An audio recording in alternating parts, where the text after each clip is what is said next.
Yo. Hey, welcome to the new meta, episode 70. Clean 7-0.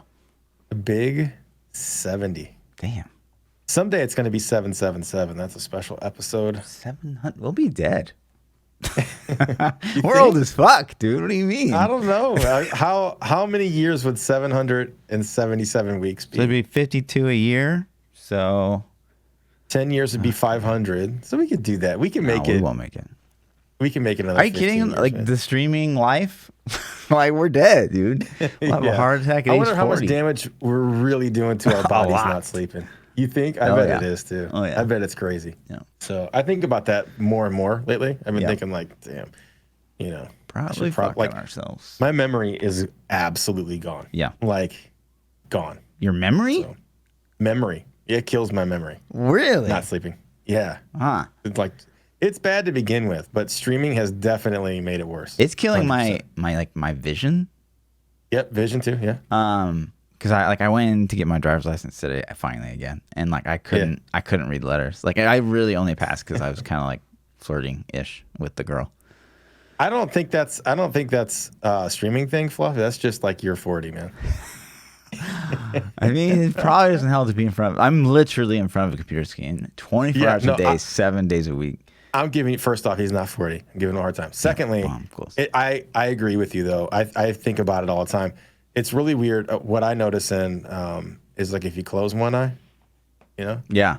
Like, do you like to try to look out of one eye? You're like, damn, that's really sucky. Yeah. So, Yeah, that's really what I was bad. doing. Like while I had my, those things. We both live in Missouri, So like it was in the thing, and like I couldn't the big goggles. read it. I had to like close one and the other, and Yeah, I don't. So if you guys, I don't know what they do where you guys live, but in Missouri, you have to basically put like VR goggles on, right? yeah. And then like in the VR goggles, they have like things that you have to read, and like you have to tell what side the And they're like, lights are what blinking. sign is this? Like a street sign, and you have to like answer. They give you random ones or whatever. It's pretty bad. I had LASIK. I've had LASIK Oh, you twice in my did? life. Yeah. Already twice? Twice. So I got it Oh, you're once right, when I fuck. was.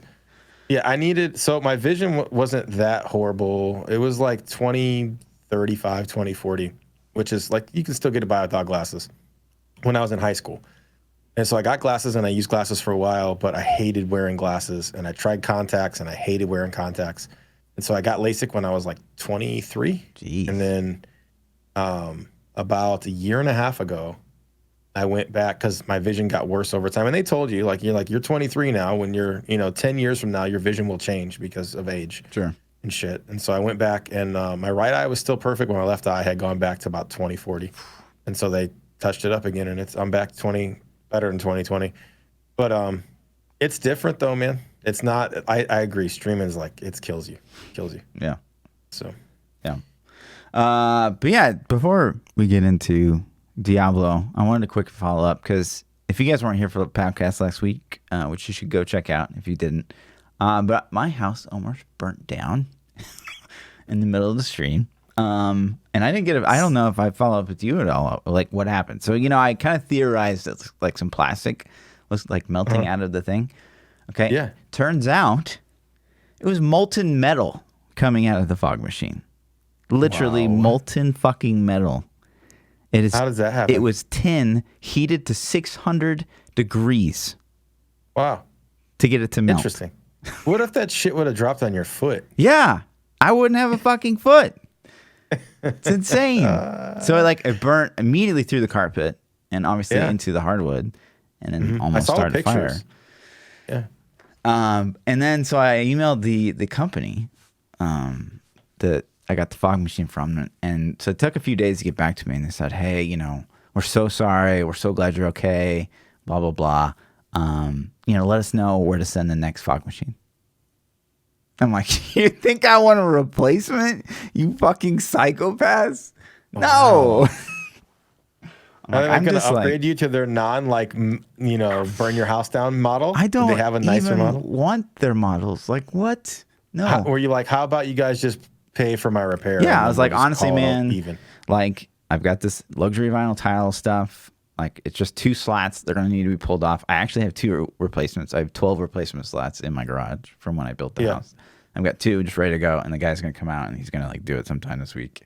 I'll just let you know what that costs, and like we're good. Like I'm not mad or anything. It's just, hey, tell your engineers like this shit is fucking up big time. Right. But they haven't gotten back. And to then me were yet. they like, okay? No, they haven't replied at all yet. So They're gonna tell you to eat one. yeah, probably. Yeah, that's interesting. Why did it like? You don't know why? Did you turn it on? It was off. It was on. So like at the start of this, when it comes to the stream like a room, warm up button. That like gets it ready, and then you press the fog button. Exactly. So you had it in warm up mode, ready for when your stream was starting. When I started the stream, I had accidentally turned it on because I didn't start the stream until we started the podcast last week. So out of habit, I flipped it on when I sat down, and it was just like going the whole like. So I guess it can't maintain that warm up mode indefinitely is the problem. Yes. So that's interesting. 600 degrees, dude. Yeah, that's insane. Hole in your foot. Yeah. So, and I put a towel on it, like to wipe it up while it was happening. Like I was eating into the floor. I threw a towel on to like stop it because I thought it was just plastic, and it caught fire like instantly. Yeah. I was like, holy fuck. Fire extinguisher in your stream room. That's not a bad idea, man. I know. It made me realize that I don't even have one. So like I don't think I have one either. Yeah. Like I think I have an expired one in the kitchen, but it's been there at least 10 years. Like how long those things last? No idea. So Can't be 10 years. Literally is like shit. I need to get one for like every room or some shit. Yeah, for sure. For sure. Anyways, yeah. That was the follow up to that madness that happened last week, in case you guys missed it. Let's bring up the poll. Yeah, here we go. Last week we asked, is there any chance that Blizzard can talk about Diablo Immortal at BlizzCon and not get booed? 3 options were given. 1, yes, with the announcement of Diablo 4. Yes, with the announcement of Diablo 4 plus something else Diablo related, or no chance. What do you think won, and what do you think? Absolutely no chance won. Really? Yeah, absolutely. Okay. You think the community is overall super toxic? Yes. Okay, gotcha. I mean, I kind of do. Yeah, I do. I think that, Let me throw this in the chat real quick so that people can vote before we look at the results. But so what do you think? That's what you think So we won. can talk about it for a second while you guys that are, maybe you didn't get to vote last week. You can hit it real quick. I think with the I think people will be super excited for Diablo 4. And then if they talk about it, like let's just say they do this big Diablo 4 thing, and then at the end, as they're getting ready to walk off stage, and they said, and while you wait for Diablo 4, Diablo Immortal is available on your phones right now. The crowd will go, yeah, boo. You know what I mean? Like it will switch from cheers to boos, like instantly, I think. I really do. Sure. And I don't think that means that Diablo Immortal won't be accepted. I think that people will probably fucking download it on their phones, right? It's just BlizzCon is not the audience, right? I think it's just that people want to take that stage as a chance to express their opinion. Like we still are mad at you for that. Yeah. You know what I mean? Sure. So I don't think no matter what they do, I think it'll get, if they talk about it at BlizzCon, it'll get booed. And I think it's just they're just trying to express their opinion. They're still mad about last year. But I think the game could be fine. I think the game could, if it's a good game, I think it'll be well received. Okay. Honestly. Okay. I actually sat down and kind of thought about this. So I was kind of in the option 2 ballpark for a while. Like Diablo 4, it needs to happen, period. Yeah, it has to. And then something else, like either, like what we kind of expected or hoped for last year, which was Diablo 2 remaster, or maybe even Diablo 3 content. And something we'll allude to in a minute kind of rules out Diablo 3 content for me. But I was kind of in this wheelhouse. I thought that it would have to be Diablo 4, which needs to blow our mind, plus something else. But I think, depending on how well they announced Diablo 4, right? If it's just like a trailer or something, and then that's it, and then they're like, oh, and here's the latest Diablo Immortal news, that's probably not enough. But if it's like trailer, gameplay, it's presented super well, it gets people excited, and it's like impressive enough that we're all kind of like you know, You're just pogging so out, happy. right? Like there's just Yeah. so much like stimulation happening that maybe it could happen, like without a boo. If they could find a way to tie it in, but man, do they want it to tie in? Do we want it to tie in? I don't know. I just don't. Oh man. Yeah. I just think the crowd would just boo it. I don't see how, even if they're super hype and they're like, and then now while you wait, Diablo Immortal's available on your phones right now. I think the crowd would be like, yeah, whoa, boo. Like, I think it would switch, you know, they'd process and be like, wait, no. And then that might kill the hype, man. I don't even know if they would want to. Like, just leave us on, like, BlizzCon happened 2018. It happened, right? Just let it go. Give us Diablo 4. Let everybody be like, oh my God, this was the BlizzCon. Maybe have a separate side stage where they announce it. Immortal. You know? Sure. If it's on the schedule and it's presented and you know ahead of time. I think, you know, I didn't think about this. If they release the schedule, and, you know, let's say that Diablo 4 is going to be announced, so there's like a main stage thing that's hidden, right? But then they have like Saturday, the second day, you know, they're like Diablo Immortal panel or something. Sure. And then you know, like then you know if you go to that panel what you're getting. Sure. 100%, I think that would be just fine. I don't think it would get booed, you know, especially if the day before they announced Diablo 4. Sure. Yeah. Again, that's if contingent upon the Diablo 4. You're right. Yeah. If they announced Diablo 4 Friday and then Saturday they had an Immortal panel, I think that would be very well received.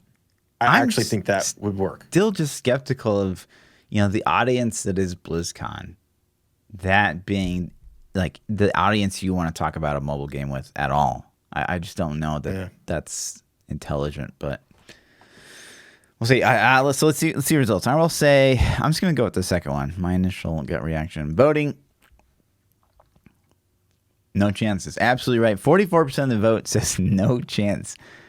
BlizzCon doesn't get booed if they talk about Immortal. Just the announcement of Diablo 4 got second place with 34% of the vote, and then Diablo 4 plus something else Diablo related was 22% of the vote. So I think they could have been fine last year. If they would have dropped Diablo 4 last year and Immortal, I don't think it would have been booed at all. I think it would have been like people would have been happy about it. Yeah. Like, oh, that's cool. All right. No doubt. Dope. So yeah. Like cool, something to hold us over, you know? But right. Yeah. man, they messed that up. It just went down in a bad way, I think. And in all honesty, good. I think it stems back to the hype video they put out. 100%. I think it really is that. So yeah. But yeah, so next week, this one's kind of a weird one. We'll spam it in chat real quick. I just kind of threw this together, but there's a big post on Reddit this week where everyone's like, what class would you like to see that hasn't been in a Diablo game? And people like went crazy. So I was trying to like make a poll with like some of the options, upvoted options in that thread, but the thread's like so long that like I just like I couldn't do it. So I was just like, okay, here's the poll. Diablo 3, if Diablo 3 were to get a new class that didn't necessarily break the mold, right, of what we could expect coming from like Path of Exile, Diablo's history, Diablo 3 itself, what archetype would you prefer? 1, a beefy melee tank type. 2, high damage / mobility squishy melee type. 3, a mage / spellcaster type. 4, a supporting role / healing type. 5, minion / summoning type. 6, a ranger / bow and arrow type. And finally, a totem / trap type. What would you pick? You won't answer that, but that's the poll. That's the poll. What you guys interesting vote on that? We'll see. I'll be excited to see what people pick. You know. Yeah. Super excited to see. And then, you know, leading into I think some of the biggest news, and this might not feel like big news, but it kind of is. We finally, after all this time, man, it's actually crazy. This is such a roundabout way. Yeah, it really is bizarre. So if you guys are just tuning in and you don't know, like we've never really known where we stood, which is kind of odd, as we've talked about in the past, where, you know, they made this post for Heroes of the Storm where it's like, hey, here's the storm. Like, we're not going to go forward with it and blah, blah, blah. Like, they're super transparent about here's the storm and exactly what their plan was. At no point in Diablo 3's history did we get any announcement that's like, hey, Diablo 3 is now in maintenance mode. It's with classic games. Bing, bang, boom. We all kind of assumed it, and we all like, is it or not? We never really knew. But this job posting came out today, and it's like for a classic games team, and it explicitly mentions they want the responsibilities include driving feature implementation from planning to completion for StarCraft, Warcraft 3, and Diablo 3. There it is. So they're gonna have one guy managing all 3 games. They got one dev. You know, I will say the classic games team, like, they're doing good work, right? Like the past year of stuff we've gotten from Diablo, like it's so much better than we got the year before. Like we got nothing. Well, it seems like they're trying to bring people on to make it even better. Sure. Is what it seems like.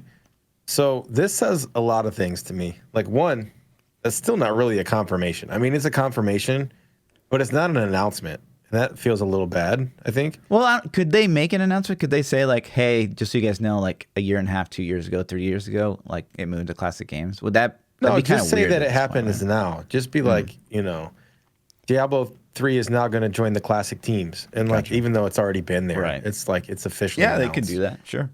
But the reason I think they never did it is because of the Switch port. You got to realize Diablo 3 hasn't even been out on a Switch a year. That's true. It dropped at was it at BlizzCon or right after BlizzCon last year? Because we demoed it on the floor at BlizzCon. So it's like it hasn't even been an entire year, and I don't think that they could have been like, you know, Diablo 3 on Switch. Oh, and it's a classic game. Right. Like that's just stupid. Sure. Like you can't do that. Yeah. And I think that's why we never got the announcement in the first place. Other than that, if it wasn't for Switch, I think they probably would have been like, you know, we moved it over to classic games. Maybe. They got a good team over there. They're going to take care of you guys. Whatever. But that's still kind of like inherently shady as well, because that's like we're presenting Diablo 3 on the Switch, like you're finally going to play on this like mobile platform, but we're not going to tell you that we're actually not planning on doing much more for this game at all. It's I don't know. I get it. I think it's okay if they did that. Like they can't do that to sell copies, but I think if they did, at least it's transparent to the consumer. You know, like oh, okay. I mean, when you buy a game, are you expected to get updates in the future, or you buy it as is? You know, I think we kind of, as consumers, we have this games as a service mentality now, where we expect patches, and we expect feature content and DLC, and like that's really kind of a new, recent addition to the whole gaming thing in general. Sure, you know? But in a game like that is massively online multiplayer, I think there's that expectation. Maybe not for games like, you know, where the solo player games like the God of War and the fucking Assassin's Creed and all that shit. I think when you buy a game like that, it's like I'm buying into the solo like story mode experience. Maybe they'll add to it, but you're not. I don't think there's that expectation. Assassin's Creed. I don't think there's Assassin's Creed killed it. Like they dropped so much additional content after it launched that I didn't even know was planned when it came out. And I'm like, dude, this is amazing. So I think it's becoming a reality for everything. Like everybody's like, you know, they're trying to build these huge, massive games. But I mean, when you bought God of War, did you go into it with like, oh, I can't wait to play this, and then whatever content they come out with? You know what I mean? No, me personally, no, because I didn't even get it at launch anyways. I waited a year, you know. Right. But when people are like, "Oh, this is game of the year. I want to play. I want to try it," they're not like going into it thinking like, "I can't wait to see what kind of content they come out with in the future." No, and I think you're right a little bit. The online aspect, I think, kind of has this connotation of like, "Hey, we're going to develop it. We're going to support it further. We're going to give you more stuff. We're going to evolve it." But maybe it shouldn't. You know, maybe that's us as consumers having this.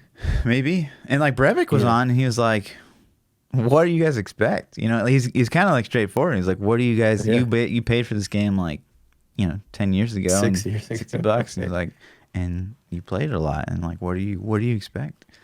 So it's like, oh shit. I mean, like you're kind of right, but there is that expectation with these online games. I think the disconnect here is like, I think we want to pay for more content. Yeah. I think that's the biggest problem with the game. We want more content. It's like, hey, we got cash, please take it and give us more stuff. And you know, there's a lot of us out there. I know there's a lot of people like the YouTube comments are gonna be like, ThaPChild's a fucking idiot. Like, dude, stop. You know, every time we talk about microtransactions or a way for them to make money, people like get super pissed. Yeah. And I'm like, I kind of like that. Well, what do you expect? Like Sure. they got to pay for cost and development, and Yeah. like even the server hosting, like the stats we talked about last week. You know, if you guys tuned in and you heard the big stat thing, what was the numbers for like consecutive players like a day? It was like 5 million a day or something, 5 million. something ridiculous. Yeah, it was insane. Concurrent, or I don't even know. But the internet bill to support that bandwidth just to communicate, it's like, dude, I don't know what that costs, but it's not cheap. Right. And we're like going down that path of, Activision is kind of in charge now.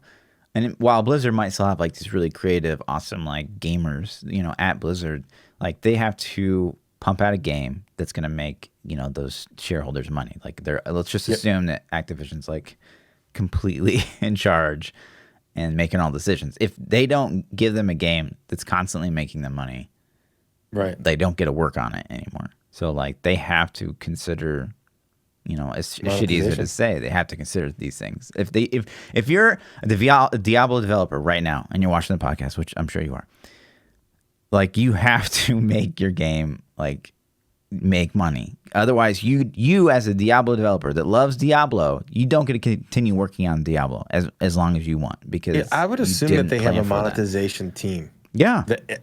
I would think there's like, here's the development side, here's the idea side, the conceptual side.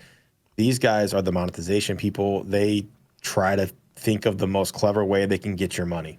You know what I mean? Like, what's the most efficient way to get you to open your wallet?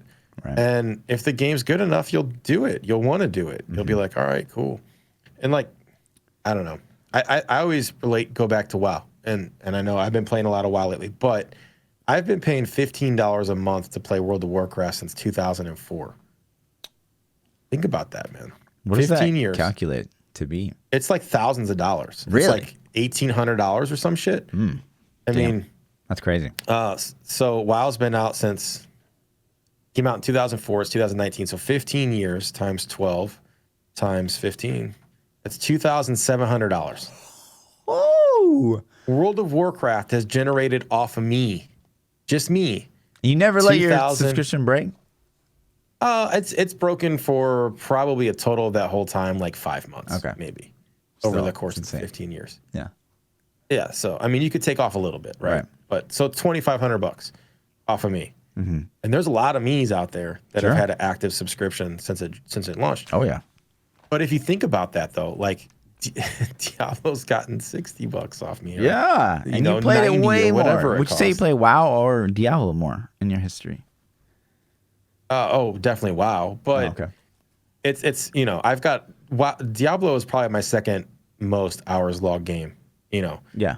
But I mean, you got to think. WoW came out, like I said, WoW came out in 2004. Sure. Diablo 3 didn't drop until 12. Right. So it already had 8 years head start. Sure. Yeah. I mean, I would say that Diablo is my number one of all time, probably. Even through all the Halos. Like, because each Halo was broken up, right? Halo 1, 2, 3. Right. So I can't really, I'd say Diablo 3 is probably number one. Yeah. And they've only, gotten that much out of me, right? And we talk about week after week, like, I've played PvE, like, maybe, at this point, maybe half. And I've spent, infinitely more on PvE than I have in Diablo. And that's just kind of sad. That's what the monetization thing. Right. And I used to be so negative against monetization. Sure. Man. I used to hate in-game purchases. You know what one of the first games ever, the first game I ever spent in-game purchase on was Rock Band on Xbox. Yeah. I had the original Guitar Hero. I had the original Guitar Hero on Xbox, and they added an Incubus song DLC. And I'm a huge Incubus fan. I was like, oh shit, I gotta get the Incubus song. $5. I'm like, fuck it, man. Here, I wanted it, and I instantly regretted it because it's not even Incubus singing it, but it was like a cover. Gross. But it was like that was the first time, and like at that point in time, I remember thinking, this really sucks if this is how games are going to be in the future. Yeah. And now fast forward, when was that? Like 10 years ago, 15 years ago, whatever. And it's like, this is a model that I'm okay with. Like Destiny's going free to play Tuesday. And I'm excited for it. Can you explain that real quick? Oh, I guess we'll get into it later. We'll get into it for sure. Yeah. But we're not emphasizing like pay to win microtransactions, and that can be a huge spectrum. And we have a very fine line of what we would consider pay to win. Like even like little buffs, like nothing that's gonna make your character more powerful in any way, shape, or form, or give you like more chances at loot, or able to run more like dungeons and stuff like that. Like maybe more there's lockouts, right? It's more stupid. Anything. All that's stupid. We're talking about like alternate spell effects, shit cosmetic bullshit you put on your character, like nothing Shiny that matters. wings. Nothing that matters at all. Portrait frames. Yeah. And there's people out there, I know people out there in like PoE, they spend like $240 a fucking league just to get some wings. And like we could be juicing those people and then the Diablos. So, and more juice means more content. Hopefully, we'll see. Yeah. Like if that's how it translates with Blizz. Like we know that's how it translates with like GGG and PoE. Yeah, and like maybe you're one of those guys that you play PoE forever and you don't spend a penny. Then you're that guy, and you get to play the game for free. Mm-hmm. You know what I mean? Like you might look like you're in rags, but you get to have fun and play the game for free. You don't have to spend anything. I don't think Diablo 4 is going to be a free-to-play game. I really don't. No. I think it's going to be the $60 premium. Gated, yeah. And they're going to have planned DLCs. And, I don't even think they could go subscription fee model. I think WoW is like the only game in the history of life that'll ever successfully be able to keep that up. Sure. In today's market. 10 years ago they could have. I don't think they can now. I got to be honest, too, is, with the pay-to-play model, it does kind of gate bots a little bit stronger than the free to play. I mean, obviously we're seeing rampant in both kinds of games, but at least they're getting hit a little bit from that. It scares people. Yeah, like so. WoW retail, you got to pay a premium for the account, right? And then you got to pay your monthly subscription. So do people bot it? Yes. Is it like, but the free-to-play games like Fortnite and Apex Legends and those games, I got to imagine it's ridiculous. Yeah. Because what do you have to lose? Nothing. As long as you don't buy cosmetics on that account, were they going to ban your account? Will they hardware ban you? So the second you make another one, you're instantly banned? I don't know if they do that or not. I doubt it. Maybe Apex did, but I guarantee you games like, PoE, like they're not hardware banning. No way. Right. So I tried playing Fortnite with my son the other day. On PC.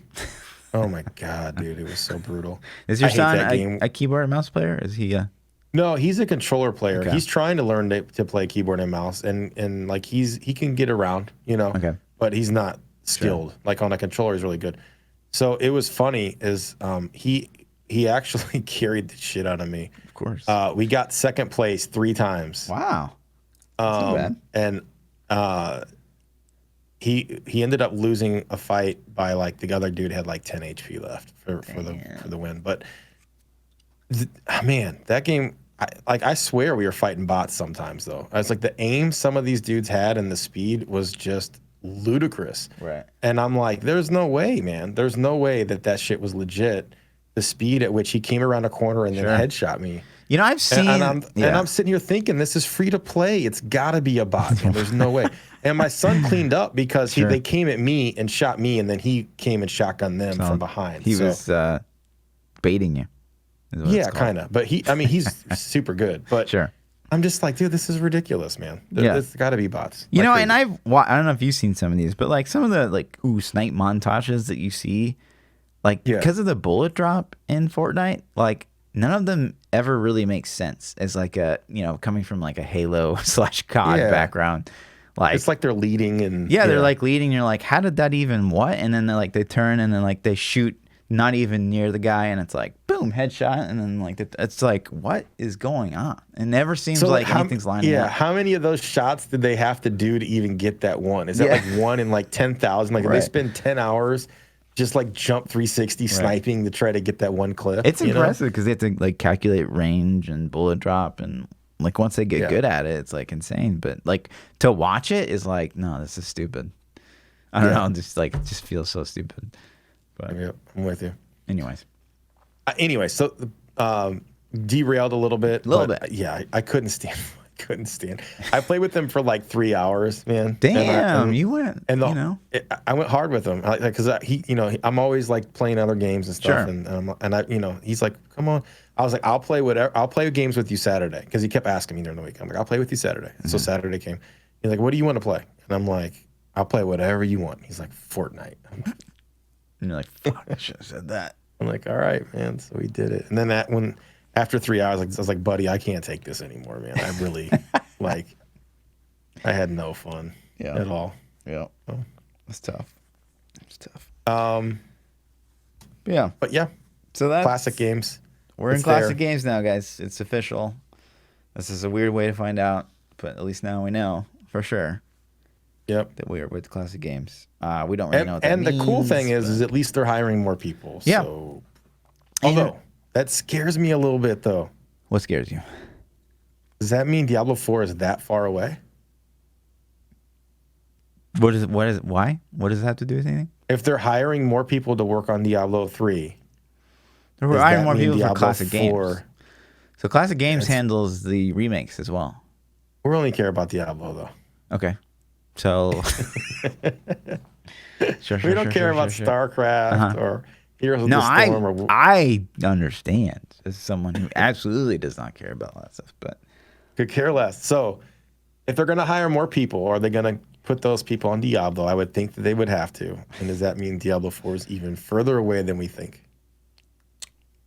I want to see what classic games. So classic games has been doing more with Diablo, whether it's because they're wanting to reestablish Diablo as like this good name, so they're actually releasing content for Diablo.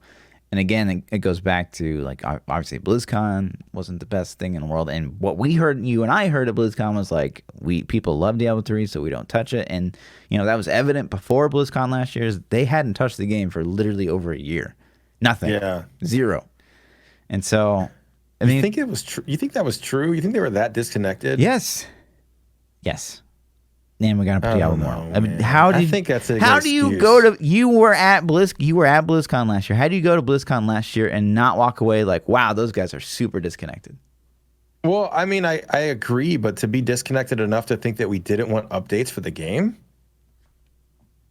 Who doesn't want updates to your game? I mean, dude? Maybe they only see the Reddit posts are like, wow, I found a goblin pack, 300 upvotes, yes, people love the game. I don't know. I think they thought like, oh, we can just, I don't know what happened last BlizzCon. I can't wait for this shit to come out. Kotaku, Jason Schreier, like 3 or 4 years from now is going to have like all the dirt from the employees that left or whatever. Yeah. Maybe some shit went down, dude. Right. But but obviously the classic games team has like stepped up and actually pumped out content for Diablo 3. Yeah. But can we see something new? Are we going to? I guess it all depends on like how fast Diablo 4 is going to come out. If it doesn't come out this next year, maybe we haven't seen the end of these content updates, and how big they're going to be, I guess, is still up in the air. Obviously, we're getting new sets, and we know that. But at least 2021. There's no way we're getting D4 in 2020. I still think we're going to get those new sets at BlizzCon as well. I feel like that's going to be part of it. I agree. Yeah. I think that makes total sense. And if they weren't going to do that, they've listened to the podcast and heard that, and I'm like, oh, yeah, that's a great idea. Yeah. No, I do. I think that is a really good idea for them to release them at BlizzCon. Sure. I think that just makes total sense. Yeah.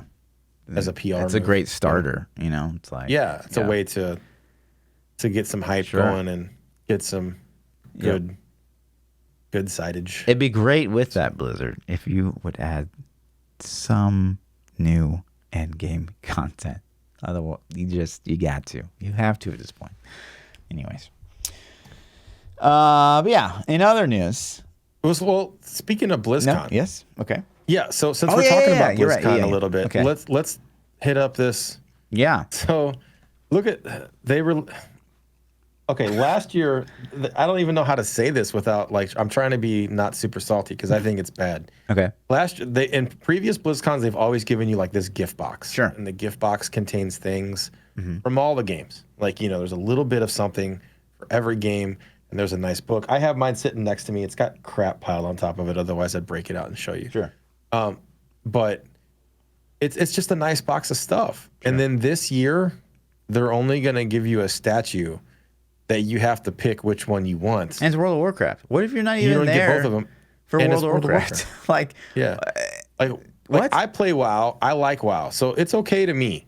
But like there's probably a lot of people that don't care. Yeah. Okay. So either way, I would probably. So I gave away my BlizzCon packs last year. Like I gave them away on stream. I would probably do the same this year. I don't even know that if it was something Diablo, I would even save it still because I just don't like stuff. I don't like knickknacks. But yeah, it does suck for the people that are like, I'm here for like, probably Collectibles or and like memorabilia. Overwatch. Like what do Overwatch give people care about World of Warcraft? Like what? So. But the prices for tickets went up. They go up. Did The they? price of tickets went up this year. Yeah. What? Weren't they BlizzCon $199 just like last year? No, they're like they're more. Ticket prices definitely went up. For me, it went super down. I don't know how you got hooked up. I just got on. Guys, if you're trying to get BlizzCon tickets still, just go to StubHub. Like, I literally got my BlizzCon ticket for $130. Okay? Nothing. Yeah, you got the Compared to deal of the original. century because I think they went up like $100. Did they? I'm telling you, man. It was super fucking cheap. I'm not 100% sure, but yeah, I'm pretty sure that it was raised to $229. I'm sorry, so maybe it went up $30. Okay. But either way, the price went up, and then they added the tiers, and you're like it seems like the box went down. So okay, I'm gonna get over because I don't care about Heroes of the Storm stuff, so all that stuff that they give you for that I don't care about. I like WoW, it's okay. The statue to me, maybe it's a really nice statue. I don't know. But are you like a big Warhammer guy? Like you want a little action figurine? Like No, no. I think the box looks cool on a shelf, right? It's like a nice packaged up thing. I can set it on the shelf and it looks cool. I'm not a statue guy, so to say. I don't think it would look as good, to me. But and like you got to hopefully that's boxed in a nice package where I can transport it. Like what if they just give you the statue in a plastic bag? It's like, well, I'm gonna break it in my luggage going home now. The little sword's gonna break off, right? Yeah, like I hope it's in a box or something at least. I don't know. It just doesn't feel it doesn't feel as good as it has in the past. Sure. So. Yeah, I mean. But what is this saying? Yeah, it's also a good statement as well, right? Because are we just gonna get WoW stuff? Are we embracing the fact that WoW Classic was just like super popular and like was way more successful than probably they could have ever dreamed? And definitely they could have ever dreamed, right? Because they didn't even like think it was going to be a thing, and it's been super. I'm still actually I'm still kind of blown away that it's still kind of maintained its steam. It's still really popular. A lot of people still loving it. Yeah, How many weeks are we in? 4, 5? It's been a month. It's been a month. Yeah. It's already. Yeah. Wow. Chat's saying that maybe the statue price will be the same as the box, and maybe this is a badass statue. Maybe these things are expensive. I don't know what it costs to make a statue. I know the box we got last year was nice. It had a nice book in it and a lot of cool things that seemed expensive to make. So we'll see. This just feels like if there were a Diablo 4 announcement, they're not giving away any Diablo 4 memorabilia. It's like. But if there was Diablo, that would give it away as well. So I don't think they would do that. I mean, we had Diablo stuff last year. Yeah, but we also got a Diablo game last year. Maybe there's hidden shit this year, and we just don't know. Yeah. Maybe if you turn these statues around, there's like a little Diablo on their back or something. Maybe this is just a piece of the kit you're gonna get. I think it literally says you just get celebrate with a BlizzCon commemorative collectible, and then it says the BlizzCon commemorative collectible is either a Gorg, Grunt, or Human Footman. You get a pick. I'd like to know the thing. Like, so do they run out of Orc? Are they gonna make me take? Yeah, of course. The Alliance scumbag. Right. Like, come on, dude. Throw it up in the air and hit it with the bat. Yeah. Anyway, so that's interesting. I just thought that was kind of Yeah, it is like, huh? Yeah. Yeah. And also, it says maybe something about BlizzCon as well. So, I guess, do you think they could announce, like, WoW Classic content? Classic. Yeah. Like, Look, if they did, I think it would be a home run. So I think if they branched it did or something, like in its the own alternate, way. so yeah, we've talked about. Did we talk about it on podcast? I don't remember. A little, But I think. if they branched and instead of going to the BC expansion, they went to an alternative timeline. Yeah. And just did another expansion based on like something changed. That would be amazing. I think people would lose their minds.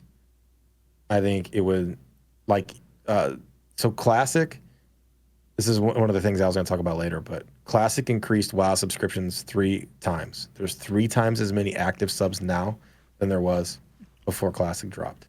And what's that number, though? Do you know? Blizzard won't release it, Okay. but I don't know where these, all the, like, IGN and all these gamer people are just quoting stuff. I don't know where they got the numbers from.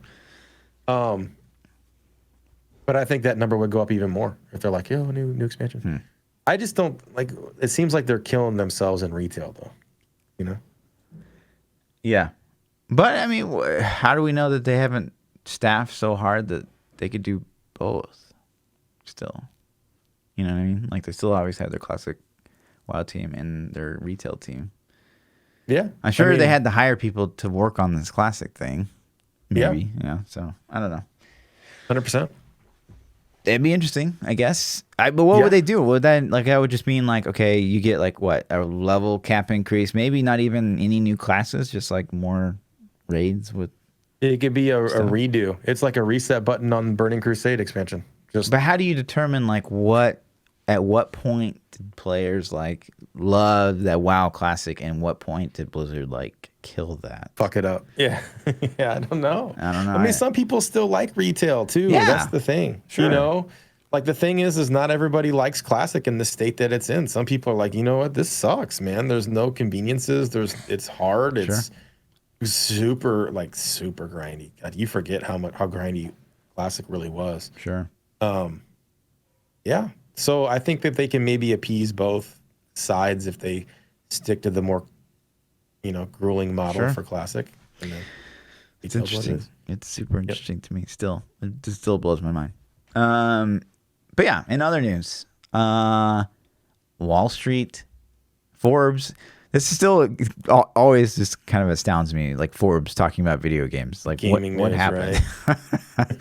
Right. But yeah, so obviously Activision stock is going back up, and the consensus around this seems to be that it's because of Diablo 4. The Diablo 4 announcement coming. They actually like quote Chris Wilson in this from GGG, and he's like, they're expecting a Diablo 4 expansion and et cetera, et cetera. So, I mean, that's good. I still own Activision Blizzard stock, so yay. Yeah. I mean, I bought it when it went down. My question at BlizzCon was specifically to drive down the price so I could buy in. It's inside trading. Isn't that inside trading? Wait, what is it? I'm pretty sure that's illegal. Watch me just get like swatted. You're gonna get your door kicked in. But yeah, but I mean, good. I guess I don't know. Like if there's any legitimacy, it can't be a bad thing. Forbes. I mean, they had their and I see Forbes articles on gaming, like I instantly think you don't know what the fuck you're talking about. Like instantly. Right. Before I don't know the credentials of the author. I don't know what they're writing about. Right. I'm just like, dude, you don't know it. You're not a gamer. Get out of here. And they totally could be. So yeah, I mean, honestly, the Forbes articles we've brought on stream over the last year have been pretty good. Yeah. For the most part. There's a couple guys that I've started to respect a little bit. Yeah. Sure. So it's just weird. It's always weird. Yeah, it is weird though. Yeah. And gaming's a huge industry. I should have wrote this number down. But I was reading. I read something recently about how much money gaming generated in like 2018, and it was phenomenal. It billions and billions. I was like, Damn. holy crap, man. Damn. I'm gonna try to find. Maybe I'll try to look that up. Yeah. And then one of the, we always scour Reddit to see what's going on. And that was kind of what inspired one of my the other question for this week. Is there's this big thread out right now. It's like, what class would you like to see? And people are going crazy with the ideas. Like, there's so many different ideas that I couldn't even like grasp and encompass in like a simple survey. But that's a huge post from this week.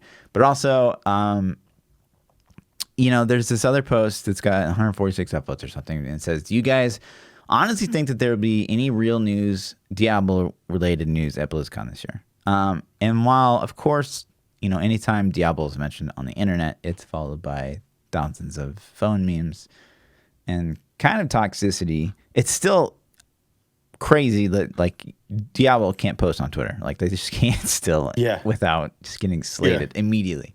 It's so they won't until 4 comes out. Where do these people come from? Like, that they still think that joke is so fucking relevant. It's not even like that I disagree with like you making a post to troll like Blizzard or anything. Like, I'm not saying that they don't, like, maybe in a way kind of deserve it, but it's not funny anymore. Like, it's just not funny. It's just it's so cringe at this point, and people still do it every fucking time.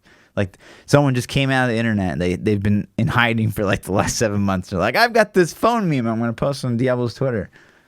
Like, it's this new thing. I saw something. I saw some kind of local St. Louis commercial where they kind of said, like, don't you have a phone? And I instantly thought, like, dude, is that a meme? Are you really referencing it? Because they worded it not quite the same. And I'm like, it could have just been somebody saying that. But I guess, Chad still finds it funny, I guess. But, like, to us, right, literally hearing it every hour of every day as a Diablo streamer. I don't think a single stream has gone by where I haven't heard that joke. Right. So maybe that's really a little bitter about it, I guess. Maybe. I really don't think. So how many days has it been since that BlizzCon? God, I mean, so many. 300-something days, right? 200-something days. Sure. So, yeah. Maybe. Yeah. So maybe we're just bitter or jaded. But yeah, so although I mean, you have a Twitch emote though. I have a Twitch emote. Oh yeah, yeah, of course. Well, it's a good like subs get phones. Like, don't you guys have phones? And then chat shows me their phone. It's great. But yeah, and so getting back to this thread, although there's quite a bit of toxicity on it, it is Reddit, but the overall consensus, I mean, is yes. I feel like most of the population, we had that poll, like, do you think there's going to be something? That was pretty much yes. So even though there's been really no hints towards a new Diablo game at BlizzCon, that still feels like everyone is going into it with that Diablo 4 expectation. So I hope that, last year we all went to it the same expectation. So I just hope that I would have expected Blizzard to come out with their pump the brakes post maybe if they weren't. Well, they haven't even released the schedule yet. True. We're a month away, dude. Yeah, someone did comment on our YouTube, like, it was the first, was it late October when someone made the post? Oh, no, it was like 3 weeks out. I don't remember what that person said on YouTube. He corrected us and said, no, they didn't release it until like 3 weeks before last year. What, the schedule? Yeah, or something like that. And I expected it already. So yeah, I guess we were like just a little early in our expectations. It just seems really weird to me that people buy tickets to a show that they don't even know what's going to be there. It's like somebody like, hey, we got a concert. Yeah, Skipper said it was 3 weeks before BlizzCon last year is when they released the schedule. So we got a concert, man. Y'all should come. You should buy tickets. And you're like, well, who's going to be there? We'll tell you later. You're like, fuck yeah, I want to see Incubus in concert. And you get there and it's like fucking Garth Brooks. Right.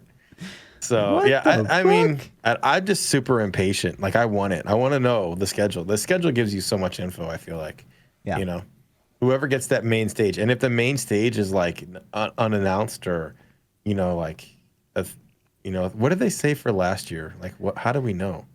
Did it say Diablo? Yes, it said Diablo. The first spot after the opening ceremony was the number one spot. So it was like, Diablo. Boom. Yeah. But that was with 100% historical evidence suggested that it was getting the biggest announcement at BlizzCon. There's no doubt. So, and then, the thing happened. The thing. Which, I don't know, some could still argue was the biggest announcement at BlizzCon 2018. Because you had it definitely Overwatch New Hero, which I would argue was bigger, to that audience, to the BlizzCon audience. You had, Hearthstone. Hearthstone always gets expansion. What else did we get last year? Did WoW get anything last? WoW 8.2. No, WoW didn't really get anything. They didn't get an expansion. They talked about 8.2 for a while, but yeah, that was super disappointing to me. And I don't know. I still don't know what StarCraft got. I don't know if they get anything. But yeah, we'll see. Yep. The floor map went up in early October, Chad says. It'd be interesting to see the floor plan too. Yeah, when they drop that again. Yeah. So we're close. Yeah, we're close. It'll happen tomorrow. Yeah. It'll happen tomorrow. Yeah. We're getting to that point though. Like this is where like the podcast, it kind of gets pretty exciting. Up to like the weeks leading up to BlizzCon, we're sitting here just like theory crafting. We get every little information article we can possibly get our hands on, and we're like trying to dissect it as much as we can. Like those are exciting times. I hope we don't build ourselves up again in a way. I'm going to. I'm telling you, it's gonna happen, man. Like I'm already hype. I'm already building myself up. Sure. And it's gonna be worse than last year because they can't do it 2 years in a row. Yeah, they can't. They can't crush me 2 years in a row. And so I'm expecting to go to BlizzCon and hang out with all the cool community guys again. Only this time we're not going to a funeral. We're going to a party. Sure. So it's going to be amazing. They're going to drop Diablo 4. We're all going to be super excited and happy. Yeah. And it's going to be great. But let me ask you something. You don't have to answer. I don't think you would have a problem answering. But let me ask you something. How much does them inviting you change your psychology about BlizzCon?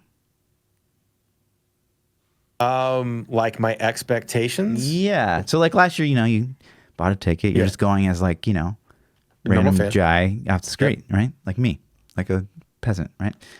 So how does them giving you like a ticket, how does that play into anything, if anything? Into how you're thinking or? I think that hypes me up. Okay. Because why would they invite a Diablo content creator to here's a media pass. Sure. Come check this shit out. Is it a media that pass? We're going to show you. You got a media pass? Yeah. Bro? Yeah. Oh my God. Yeah. You're going to be in those rooms? Can I text you the questions to ask and shit? Yeah, for sure. I mean, I don't have it in my I better hand not. yet, so it may Peach, not be. I fucking swear to God, if I see a video of that room and you're sitting there on your fucking phone, I swear to God, I'm going to punch you in the dick. What are you so talking about? fucking hard. So fucking hard. If you're like getting those back rooms where everyone's I know what you're asking talking about. All right. I know what you're talking about. I'm just giving you shit. No. Yeah. So, I don't know. It's yes. This is the question. Yeah, I don't think that they would have invited all these people if they weren't going to have a Diablo announcement. And is it for Immortal? I don't think so. Sure. But maybe like the back of my mind, I'm thinking like, well, they invited all the big guys. Some of them said no, I think. Mm-hmm. So it's like, maybe they're like, well, we'll try to reach out to, smaller guys and be like, hey, maybe we can, have them give us some good press. Sure. At least. You know what I mean? I don't know. Do you think there's like a threshold? Like, do you think the big guys maybe know more about what's in the pipeline? Probably. I would think. Yeah.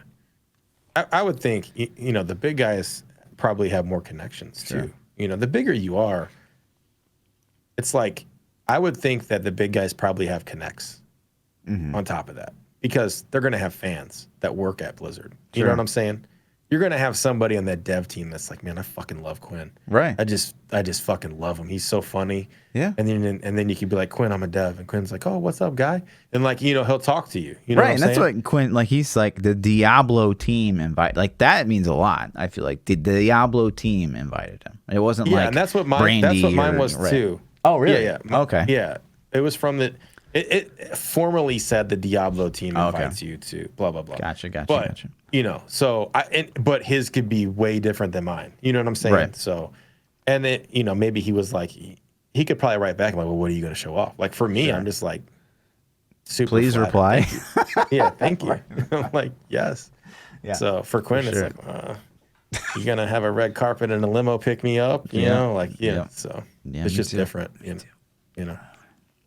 So I don't know how much, I'm supposed to talk. There's really not a lot to talk about. It was just like an invite. I'm not trying to put you on the spot or anything. I'm just asking. No, not at all. But so we'll see.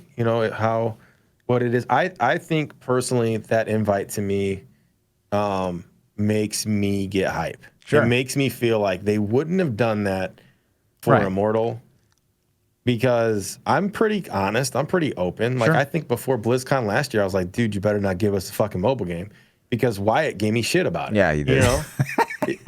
And I'm just like, I mean, I felt bad, because Wyatt's fucking awesome, and all those devs are awesome, but it's like that's not what we want. I mean, that PC shows gamers. great humor too. In that moment where he was like, "So I heard you say on the podcast, if they fucking announce a mobile game, called me I out swear in to front God." of like a whole group of people. I'm just like, oh, shit.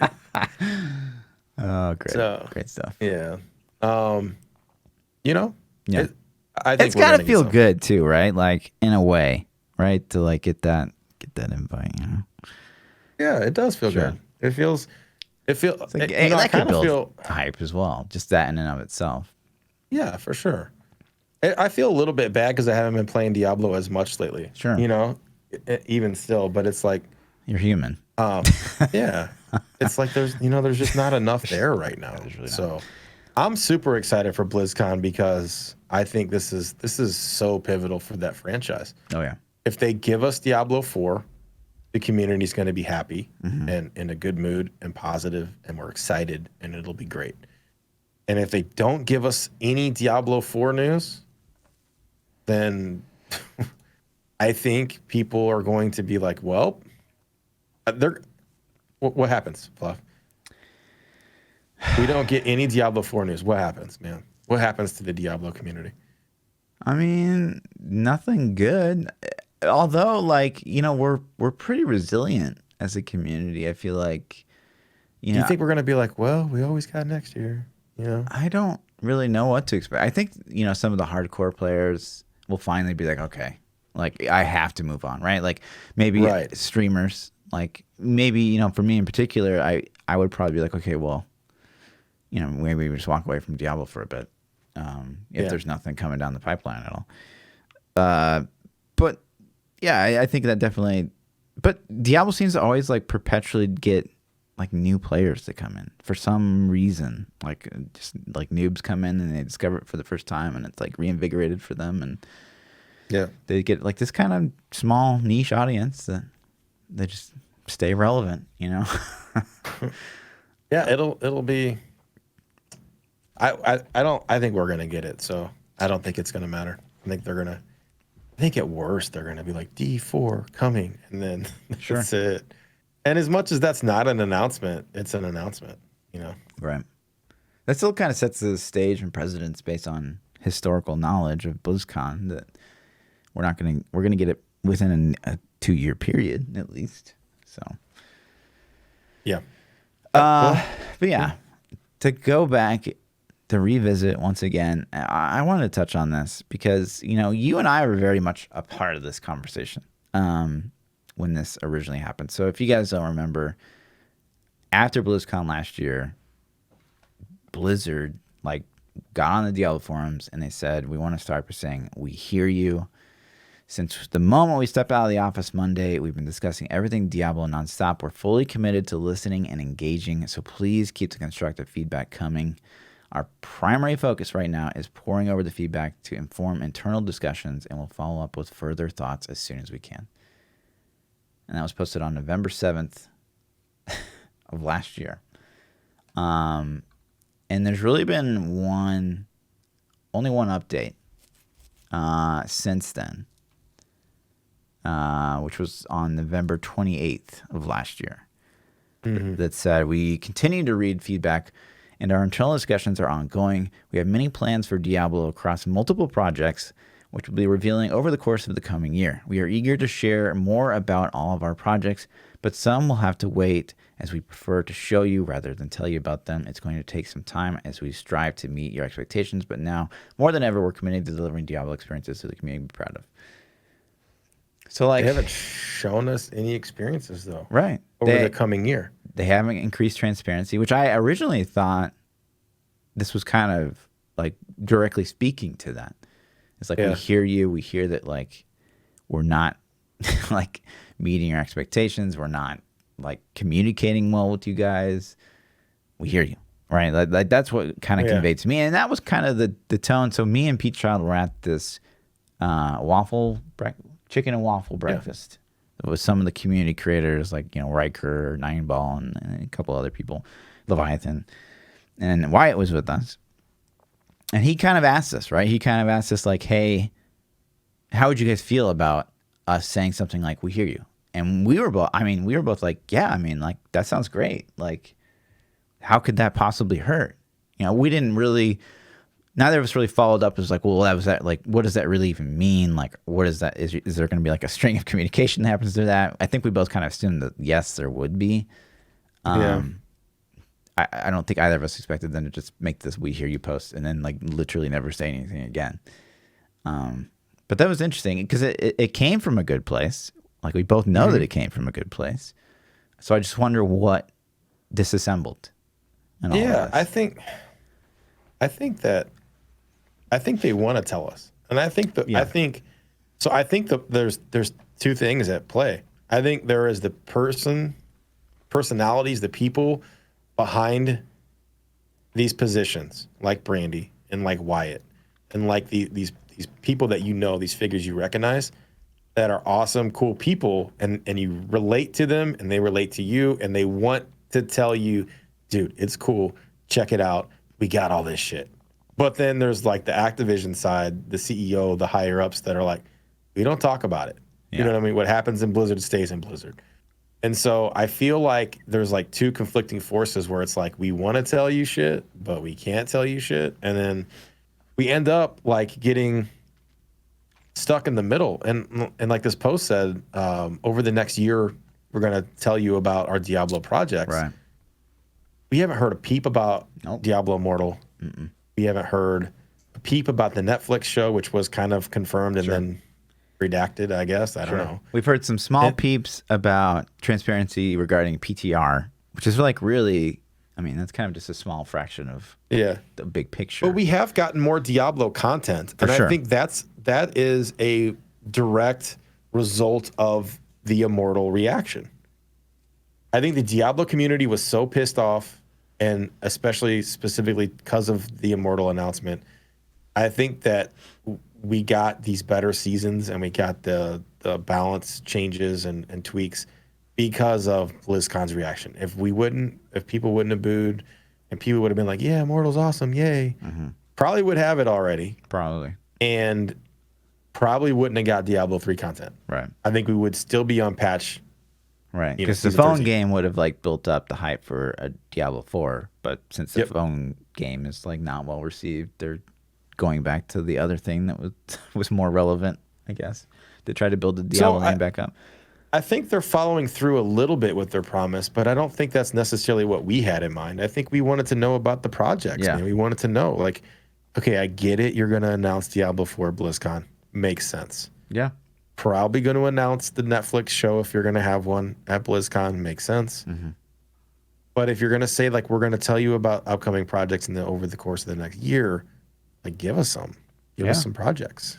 Like, Diablo 3 balance changes are not future projects, in my opinion.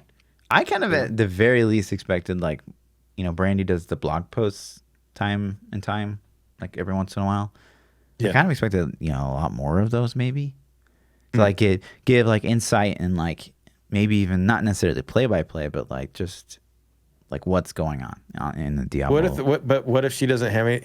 Like, so I'm not saying that she has control of that. I'm just saying, like that's what I would imagine that she's got to directly communicate with the devs that are working on it and be like, what's going on? And then they got to respond back and take time to like either call her or write back to her and tell her what's going on. And maybe there's not enough for them. Like, you know, maybe it's like this week we worked on let's just say an example was the primal rifts, our primal goblin portals, right? Sure. It's like, okay, so this week I'm working on primal goblin portals, and she's like, all right, cool. And then the next week it's like, what you doing? Well, I'm still working on the goblin primal portals. You know what I mean? Right. It's like, okay, cool. So like, what if it takes them a month just to do that? Yeah. It's like, all right. So. True. Then it kind of I don't expose know. the slow pace of a dev team. Yeah, I don't know. You start to question competency, I guess. I don't know. I mean, I don't know what, maybe there's just not that much to report on. So. Yeah, you're probably right. I hope that, I don't know. I hope that there's not like a hesitancy to post things Diablo related because of one, say like the negative reaction is going to come because of it. Because there's still a lot of us out here that we just want to hear about Diablo. And I get that like there's a ton of people on the internet waiting for Diablo to post anything, to immediately post phone memes and stuff like that. But I hope that that's not a factor, because I know like, Brandy like struggles with, some internal issues and stuff like that. And so I hope that there's no hesitancy to post anything Diablo related just for the fear of the negativity that comes from it. Because there's still a ton of us that would love it, and maybe those players need to like maybe upvote things more or whatever, but still like I would love to hear anything. I don't care what it is, you know what I mean? Like it's just talk, so I hope there's not that going on. But I mean, the only thing, like that statue thing kind of bothers me a little bit, because if they drop Diablo 4 and they drop the Netflix show and they dropped Immortal and they drop Diablo 3 sets, like that's a shit ton of Diablo stuff. And then but then they're only going to give us a Warcraft statue. Mm-hmm. Like, I mean, it is kind of the year of WoW. Like 2019 is the year of WoW, so maybe that's what they're trying to convey. They're celebrating the past, not the future. You think? Yeah. I don't know. I would think like This looking was forward. WoW's year, 2019. I guess, man. Yeah, because it does. You're right in the sense that like BlizzCon is supposed to be like, here's what's to come, not necessarily a celebration of this is what we did this year. Although there is a kind of both. There is kind of both. They're like, we've done this and it's been so successful, blah blah blah, and then here's our plan for the future. So I mean, it's kind of both, I guess. Yeah. I don't know, man. But we all go into BlizzCon with hopes and dreams and expectations of announcements. I think that's what we all go for. I mean, you could even have the D2 remaster thrown in there. I mean, there could be 5. Do you think different... your average ticket buyer goes more for opening ceremony and announcements, or more for, the panels and like the Q&As and the... I would think announcements and ceremony, personally. That's what I'm more excited for. Oh, yeah, for sure. For me, 100% it's the announcements. Like, what's coming down the pipe. Yeah. I want to be there. I want to be... And it's so hard to describe the atmosphere, the energy that was in BlizzCon when we were walking to go get our seats for the main stage presentation. It was like... It was electric, man. And up until the moment that the energy got sucked out from the Diablo Immortal thing, it was like the anticipation was so crazy. And if that would have been in Diablo 4 instead of Immortal, like that probably would have been one of my favorite moments, because of the atmosphere. Like, it was so cool, Yeah. So I want to experience that this year, though. I want that to be a thing again. This year I'd be like, okay, cool. We're going to be there. We're going to have these things, You know what I kind of expected going into BlizzCon last year? Because, we bought the tickets before we know what the hell's going on.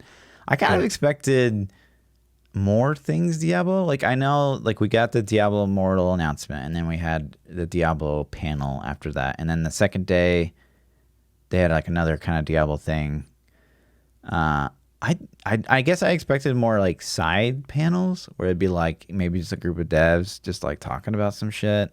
Like, yeah, I was kind of disappointed with how just little it seemed like there really was going on at BlizzCon. Like, there was like you wanted more connection, right? Like more personal, more information and like opportunity to meet people and stuff like that. Instead of like you had that carnival area set up. I'm like, what the fuck is going like With the people like Just going crazy on those tokens. People on those quarter machines, man. Dude, it was insane. Can't we just get like more like little side rooms that are just like, you know, hey, these are like 2 Diablo devs and like come meet them and like just talk. I don't know. Yeah, but maybe, you know, a lot of the devs, maybe they're not super personable. Sure. I don't know. Maybe. You know? I mean, the ones that I met seemed really cool. But right. Because I went into it like I had this, because I'd never been to a con before last year's BlizzCon. Last year's BlizzCon was my first con, which take that as you may. But, you know, I'd been to like developer conferences, like for software engineering. And it's like, you know, there's tons of like just side rooms. There's tons of side rooms, like people talking about specific topics and making presentations and stuff like that. And so I kind of went into it with like, okay, cool. Like if you're a Diablo fan going to BlizzCon, there's going to be something for you like every hour of the day. Yeah. That's what I expected. Instead of like, it seemed like there's 2 choices maybe like every hour of the day. And like none of them are irrelevant to Diablo.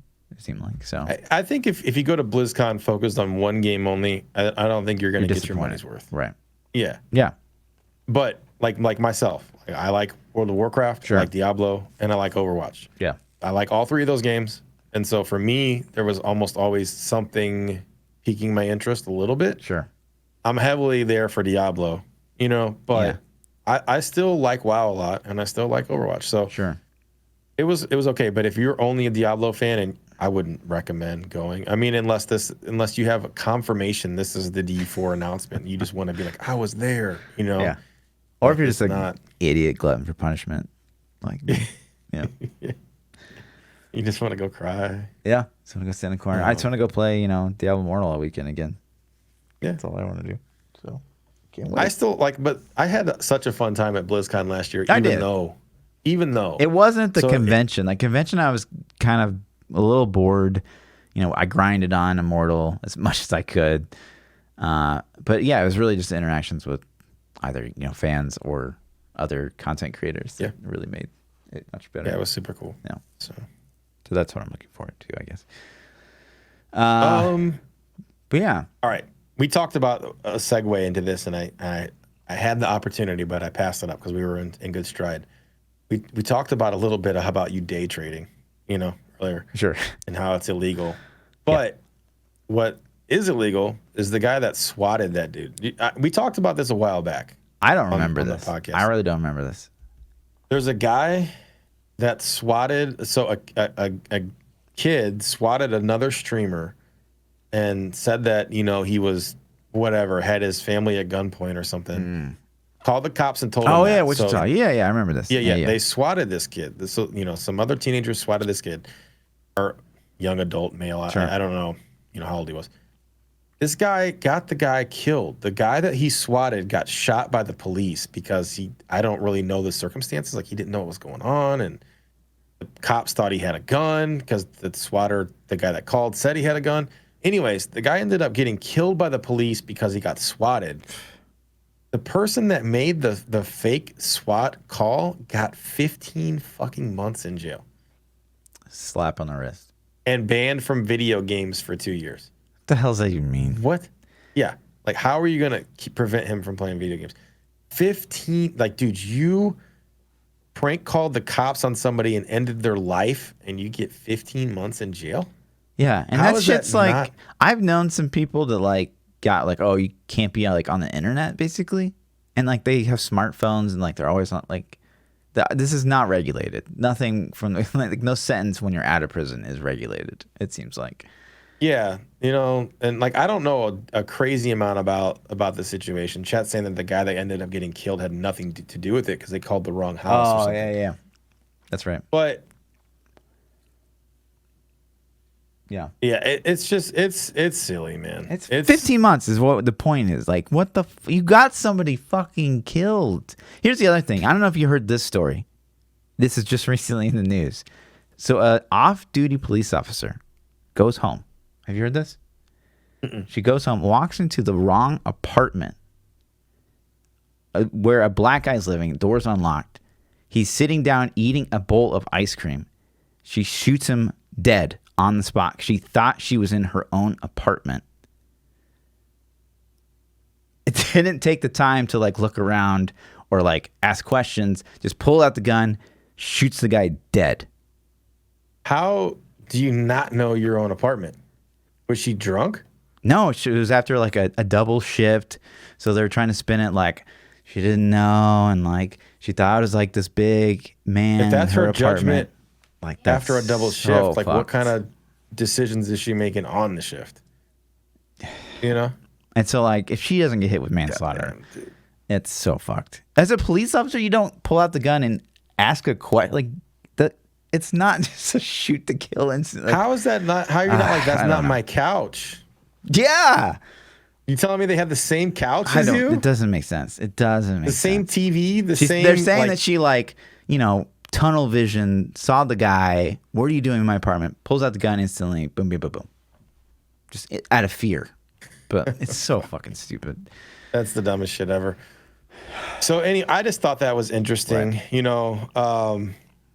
I have to do a little bit more research in this because chat's saying that there's a little bit more involved in what it is, but it's that shit's nuts, man. Yeah. I think about it sometimes. I'm like, man, what if somebody tried swatting me? Right. You know what I mean? Right. Like, it's crazy, man. Super crazy. So, what have you been playing lately? So yeah. So. Well, I guess there's I so know many what you've been things. playing. That's a lot. So let's talk. Give me some PoE update. Yeah. Okay. So PoE we're still in the Blight League. It's still kind of controversial. I don't think it's super controversial like some of the other leagues. It's like 50-50, it feels like. There's been issues with performance for a lot of players. A lot of players don't have these crazy end-game gaming PCs, and doing the Blight mechanic makes them lag. And especially being that everyone, minions, like I said last week, are super, super powerful. And minions take more performance, right? And so they came out with this big article, and again, props to GGG. They're being transparent. I love that shit. But what they say, and I'll just kind of run through this as fast as I can because I found it to be pretty fascinating. So as I said, almost all of the performance problems of Path of Exile suffers are from gameplay systems and decisions we've made. For the reasons described above, Blight is a league with performance problems. Obviously, a lot of people are complaining. We make conscious decisions to try this type of league, and it's entirely appropriate to blame us for this decision for the poor performance that you may encounter while playing the content. We weren't expecting this to be this bad, but we were working on a fix. And then they go on to say, no matter what engine we're using, Path of Exile would be slow in its current state due to the gameplay decisions we've made, calculating too many things on the server and rendering too many things on the client.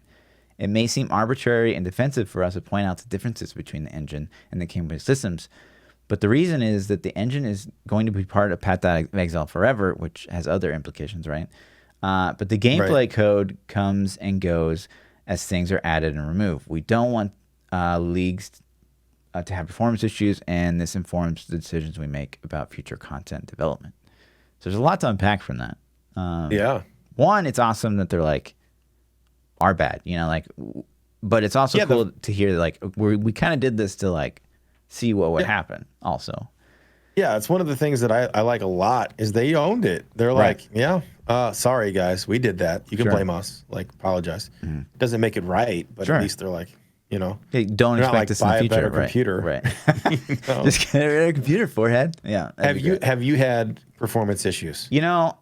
Only when the Blight League first came out and I tried my first blighted map, it was a little stuttery, but it wasn't bad. But again, like, I've optimized my game PC just for like it's that 4-core. Yeah, that's what I was curious because I know your rig. Like you have a really nice computer. Yeah. As do I. So like, I'm just curious. Like if you have a monster machine, does it still stutter? And if the answer is no, then since the update, I haven't even stuttered just a little bit.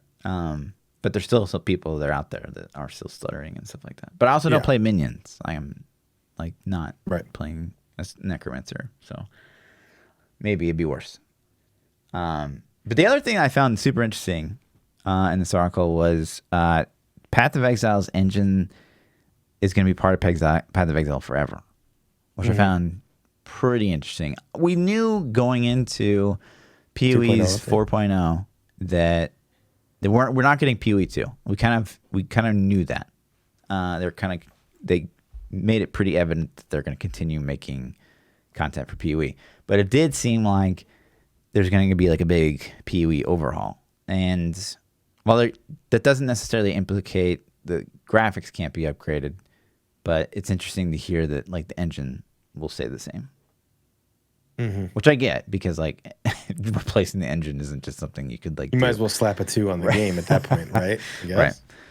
Because their work requirement would be insane. But it is interesting to hear that aspect, because that's kind of confirming. We already kind of knew, but like that we're not getting any kind of PoE 2 in any shape or form. Strictly just like we're adding on to what we have, which I kind of agree with. So it also says that they're going to shy away from this in the future too. Yeah. Which that could be limiting. That's pretty controversial as well. Right. Like, so Ziggy, I remember seeing Ziggy's reaction to this. He was actually kind of disappointed. He's like, I maybe should have made that the survey this week. He was like, I'm willing to deal with like a little bit of lag and performance issues if it means like really innovative and fun content. Yeah. Versus like these leagues where you just like, touch something, kill things. And like, I like leagues where you're doing stuff. Like, and I that's why I'll say to the end of the earth is like Blight, you might not like it, but Legion was like literally, so in PoE, your in-game mapping, you're just flying through it and trying to one-shot everything. And Legion was the same thing. You touch something and you would just try to fly around as fast as you could and one-shot everything. At least in Blight, like, you have to micromanage your towers. Stuff doesn't die instantly. It's tough to kill. It plays different. It makes you play differently. It makes you play your build differently, and it makes you think and stuff like that. And so I appreciate those types of things. Yeah. It's a different feel. Yeah. So it's concerning. What do you think? So would you hit the performance of your game to maybe get more luscious content? There's definitely a limit. Sure. What's the limit? Like a stutter? And so let's just say, let's throw this back on Diablo, because, this is kind of relates to the stash space, right? Yeah. They took stash space away from us because people's crappier computers couldn't handle it, I guess. I think it's more Diablo, like the server couldn't handle it. I don't know what could. I think it was like there's too many things stored server side. I think they made that. I think that was one of the things they were. Did they say about. Server side? Yeah, I think so. Are they talking about the requirements of the game being like 1 gig of memory? I think they said server side. There's too many. I don't know the honest truth, but I think there's definitely a limit. So, season 16, I think it was 16. One of the seasons when Impaled Demon Hunter was really good. Mm-hmm. There seemed to be a lot of micro stutters that happened in the game to me.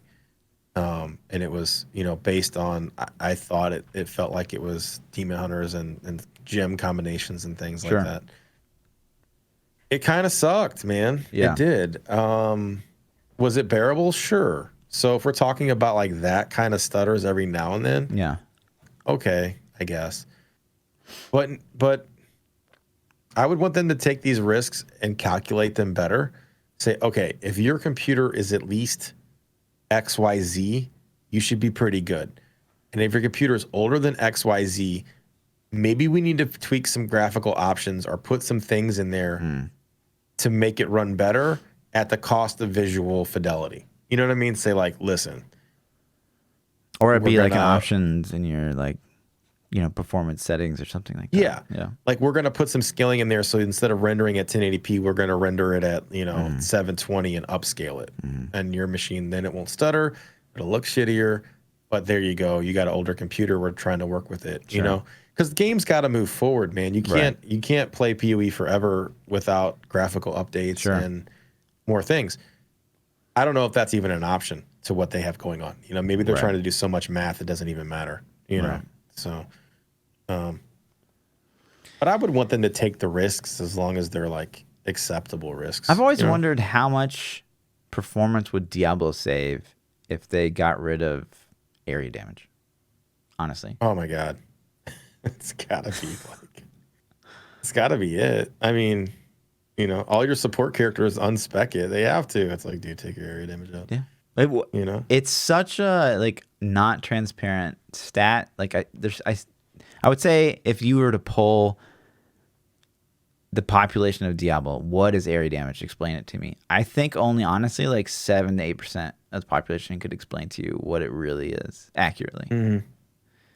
So what's the purpose of it being in a game? I know like some builds are going to be like required on them, but like you could certainly buff like the damage modifiers of those builds. It's just not worth the performance cut. Like I would rather see it like removed. I think Diablo's numbers just got ridiculous really fast. Yeah. I mean, think about vanilla when you were playing vanilla Diablo 3. You weren't. I mean, what were you doing to get Inferno? You know? Yeah. I don't know how much damage. Were you hitting for like 10 million? I mean, I was scaling the shit out of damage to scale the shit out of my lifesteal. That's all I was doing in vanilla. Yeah, I mean, it was ridiculous. but now you're hitting for like quadrillions. Right. Like that's an unimaginable number. Like quadrillions. Like I remember the first time you hit a trillion, first time you hit a billion, a trillion. Now it's quadrillions. Yeah. What's it going to be next? Like it went over the overboard so fast. You know. Mm-hmm. I think the game could drastically take we talked about this in the past, like do a numbers crunch like they did on WoW. Right. Yep, just squish the stats and then get the damage numbers back in rain, and then I'm sure that would help some server performance. Yeah, for sure. And to allude to that, it's like I know chat several times playing Diablo, especially like when I would push on Corpse Lance, like back when, Pestilence was the #1 push build. People would be like, "Oh my god, you just hit for like this much," and like I don't even see it. Like I don't know why I had their damage numbers on, really, because it's just like the numbers are so big that you just stop even like processing them. Where if it was like you hit for like 32, 138, like you see those more. They're like more. They make more sense to you, right? Well, it does that now in like classic WoW versus retail. Right. Like in classic, I'm hitting big crits and I'm hitting like 1,500, 2,000. I'm like, oh my God, but it's processable number. And the whole time my leveling process, it's like 300, 600, 700. Mm-hmm. Like you can see this increase. And now in like retail, it's like, I just hit them for like 350 million or whatever. I don't even know what it is because you truncate it. You just start putting like K's at the end. So like so then in your brain you just think I just hit for 350. Right. So yeah, they could definitely stat squish for sure. Diablo, no doubt. But I will say so like PoE has something right now where if you have your syndicate, if you have like Varisi or someone in your syndicate and you go into the syndicate lab, you crash 100% of the time. And there are plenty of players that would never know that. And so every single time they go into, and I still suffer from it because I see the syndicate lab, I'm like, yes, I need that. I need to do the syndicate. I need to get that juice. I'll go in there and fucking crash every single time. And that is crashing the game when you have this, right? On a PC that's God tier and you fucking crash, like that's really fucking frustrating. Like that can kill a game for you. So I will say that, like, I don't mind like a stutter every once in a while, I guess, but like if your game crashes, like that's the worst. Yeah, especially if that progress is gone. Now that guy's gone, you can't go in there and do that thing anymore. Right. You're starting back over. Yeah. 100%. And that's what happens. Is like you go in there and you'll start fighting him and you'll basically lose the encounter or even die because you crashed. Wow. So does it work? So does hardcore work like Diablo hardcore, where if you crash, you're dead? I thought, because I know people all F4 really fast. Yeah, so there's log out macro. There is still risk of if you crash, you die. It does happen. I think it's less likely because like as soon as the instance is killed, your character's like taken out, and so like like things like link deads or your internet drops, you're less likely to die. I feel like in PoE than you are in Diablo. It still happens. Like it's not immune of that. And chat will be like, you can't, but you can. But yeah, so the other thing is that I just learned a few weeks ago because we've been talking about it since the end of time.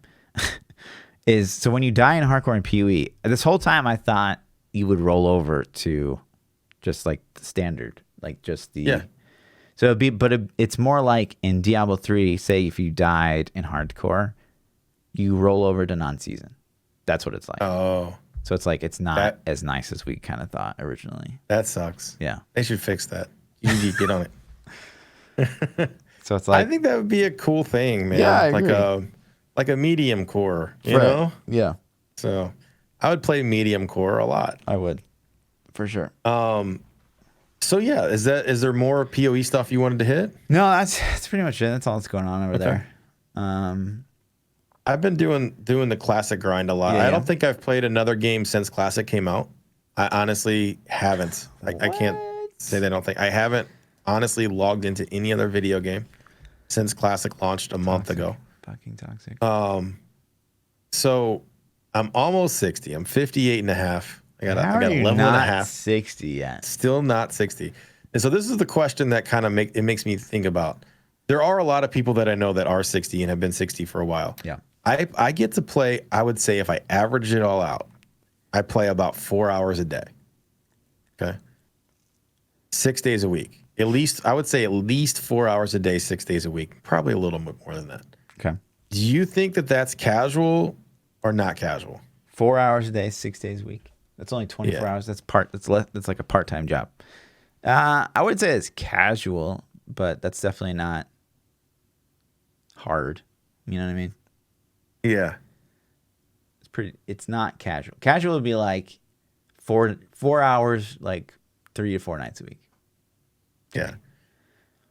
I do like 8 on it's probably a higher average. Sure, because you get big weekend days, right? I would also be 60 probably several days ago if I didn't have this desire to just kill every alliance I saw. I have a problem. I have an addiction to gank an alliance. Anytime I see one, I've spent many stream evenings just either getting camped because I picked fights with people. I kill them long enough to where they finally group up and just start, killing me repeatedly. So I do have an addiction. I have an addiction to killing alliance. It's a thing. So I'm enjoying the grind. I'm not like I'm not going at it like, oh my God, I gotta get 60, and that's my like only focus. Like I'm enjoying the experience. Definitely grinding hard, but if I see an alliance, I'm like, let's do it, boys. Let's go get them. And it's fun. It's a good time. The other thing is there are finally no queues. It's been today's the 5th. Today's the 5th day with no queue on the server. Wow. Even so that tells me that even at peak times, absolutely, there hasn't been a queue in 5 days on Stalag. So it's the 4th biggest server, I guess. It was in the top 3, but I think it's probably the 4th now. The only server that I've seen with the active queue frequently is the one that all the streamers like Asmongold and Soda Pop in, and like all those huge, I think Quinn's on there. Actually, I know Quinn is. So like all the huge WoW guys, Faralina still has a queue. But the other ones, they seem to be doing a lot better. So do you think that's because that's pretty population, or do you think that's because like Blizzard's trying to throw more performance at it? No, I think population's going down. Okay. I think there are a lot of people that came in, tasted the flavors, and were like, you know what? This grind thing isn't really for me. This shit's legit. It's no joke. It's a grind, and I'm not committed. I think when content comes out again, and it could be that a lot of the probably a smaller fraction, but a number of people have got 60. They have done the raid. They're only logging in to do raids now. It's like, okay, reset Tuesday. I'm gonna log in, do my raid. I'm done. Log out, and they don't play the rest of the week. Right. I hate that. And then 8.2.5 dropped to today, so that might also again move people away. Do you think there's any WoW situation where, like, because the WoW formula is like time gating.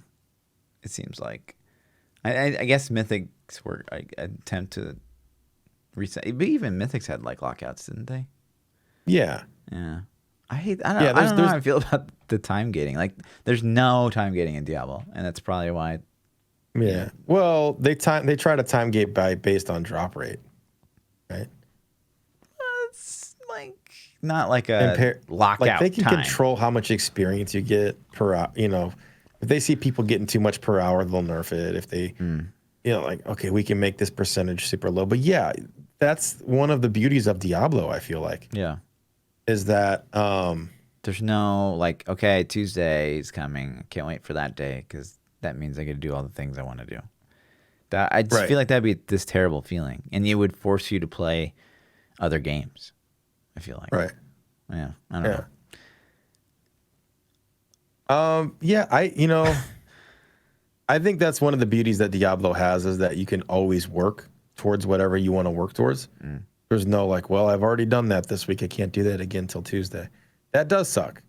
Even in retail, WoW. So like I remember like when I was in the #1 raiding guild in EverQuest 2, like we had 5 days or 5 nights of raiding. Cause like there was literally a raid that would take all night, every night. And then we would like call each other at like 3 a.m. if like a world boss spawned and shit. Is there that much content in retail that like hardcore raid guilds could raid like every single night and then the reset would okay. That sucks. Not once you have it on farm. Yeah. I mean, when it first drops and you haven't beat it, yes. But because you're going to wipe the whole time. But once you kill a boss, you can't get loot on that boss again. That's the thing. Like, and I'll go back to Classic. So Classic MC, like you can farm MC. Like you could farm it 10 times a day. If once a group beats it once, they know the encounters, they're good enough, they can just continually beat it. And every time you beat it, you're going to get upgrades for those people on the team, so it's going to get easier and easier and easier and easier. If they didn't time gate it like that, you would have people that were fully done with it in like 3 days. For sure, yeah. I get it. And you'd never touch it again. Right. There just needs to be more, I feel like. Right. But whatever. So still, I don't know. Yeah, it's blowing my mind. So that's it. And then the other thing we talked about was they tripled WoW's user base. I think that's pretty normal. Sure. But I'm starting to burn out a little bit myself. I mean, that's the only game I've played for. What does that mean? Like, in what way are you burning out? I'm starting to get tired of the leveling grind. I'm starting to get just like so much WoW. I'm ready to play something a little different. Where do you see? So you say you ding like tonight, tomorrow, whatever. What happens next? Do you have like a guild lined up that you're gonna like raid with, or like what's going on then?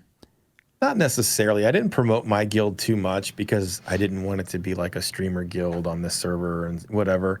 So like I've made a couple buddies leveling, and I'll hit them up and say like, hey, you guys want to do this or do that? Like I'm sure I'll find ways to get the content I want, but it'll just be grind dungeons. Like I have dungeon teams ready. I don't have a raiding guild ready, but I do have a dungeon teams. So I'll start targeting my best in slot dungeon gear and going after it, piece by piece and grind and grind and grind. It's just a grind. You just get teams and you keep farming the dungeons so you get that. And once you get that, then it's like, okay, I got to do raids now. So it's like, then you got to find raid teams, And that's the thing that turns me off a little bit is trying to find a raid team because... right? Yeah, well, it's not really that. Like, I think that has its pluses and minuses, but it's just a time commitment thing for me. Yeah. It's kind of hard to raid and stream at the same time, at least for me, because I feel like I'm going to spend a lot of time just sitting around. And then they're going to be like, you need to be in voice chat. It's like, I'm not going to listen to these dudes harping while I'm streaming, So, even though I know what to do. We'll see. We'll see what happens, how it goes, I expected to have more of my community in the server with me, but the queues killed it. Like my community just scattered. Once they're like, I gotta wait in queue for 6 hours to play, fuck that. And they went to a low pop server. And it makes sense. I get it. But now in 3 months, those low pop servers, what are they gonna look like? Dead servers? Maybe. Right. I don't know. Maybe not. Destiny 2 Shadowkeep comes out Tuesday. Okay. So this is why I talked about the burnout a little bit. Yeah. I'm excited for this. I'm a huge Destiny fan. Yeah, what does it mean? It's going to be free to play. I've got There's questions. a trailer. Fluff plays it. He loves it. I've got questions. I didn't say I was going to play. But tell us. You've got questions? Yeah, I mean, I do. But tell us like the TLDR. Okay, so the quick thing is they're going to make it free to play. They're going to give a bunch of the content out for free for people to play. Some PvP is free. Some of the patrol zones are free. I think a strike will be free. Gambit will be free. So there's a lot of different game modes that you can play for free. And if you like it and you like, man, this game's really fun, then you can purchase what we'll call premium content, which would be like, the expansion. Basically, you buy the expansion, you're going to get all of the expansion content. So like a $60 content. tag kind of thing. It's $35. Okay. But yep. So you buy the $35 expansion, and then you can play all of that content's expansion. They're going to have a season pass like Fortnite. Okay.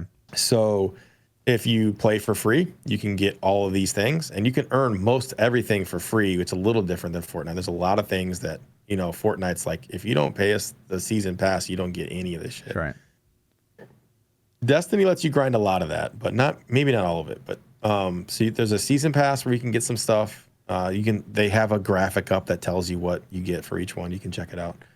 But there's a new, like, a dungeon, which is like a 3-man raid. Those are a blast, man. That was actually one of my favorite things about Forsaken when they added that in.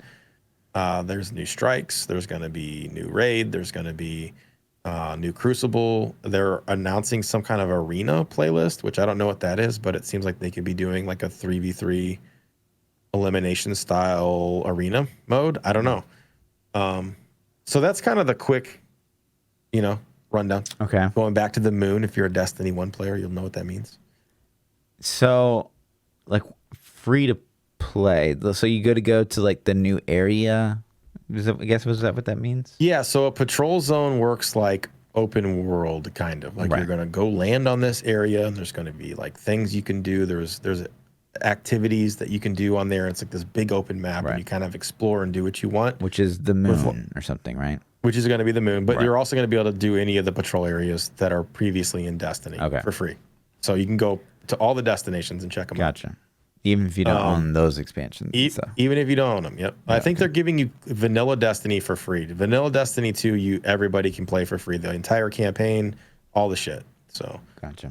But they're also going to start brand new players in at max light, or not max. They're going to start them at an appropriate light for the expansion. Yeah. So you can just jump in and play. And they're also going to give you the ability to skip the entire campaign and go straight into endgame with your buddies. So, like, let's say that, like, you got a friend that wants to play with you, and instead of doing a 30-hour campaign to actually get even remotely close to your level to play with you, you can just be like, nope, I'm going to skip all this shit. I'll go back and play it later. And he starts off max level, ready to go. Gotcha. With some basic gear. You know what I'm saying? Yeah. So that'll be cool to get new people in. So right on. So I'm excited. That drops Tuesday, right during the podcast. Great. We're gonna have a short podcast next week, guys. I promise.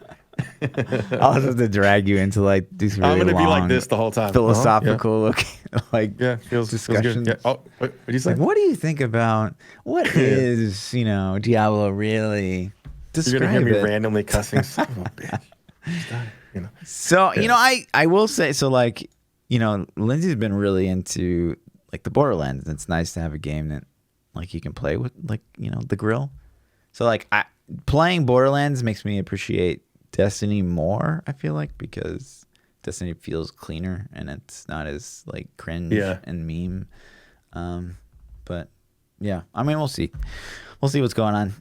I'm loving PoEs, and I miss Diablo, and I never get to play anything anymore. But anyways, right. We want to do a little segment. We'll keep it brief, but we want to do a little segment. This is Fluff Hates. I don't know if we officially announced Fluff Hates last week, did we? Yeah, it was Fluff Hates, fucking cutscenes, and we're gonna do episode 2 of Fluff Hates. Yeah. Okay. So in this week's episode, we played Modern Warfare, Call of Duty Modern Warfare, which is the newest COD. And wow, I've always tried up a COD and been like, okay, like, well, this is new. This is kind of cool. Maybe I'm not super into it. Maybe I skipped that COD or whatever. This was the first COD I ever booted up, and after half of a game, I was like, oh my fucking God, I hate this.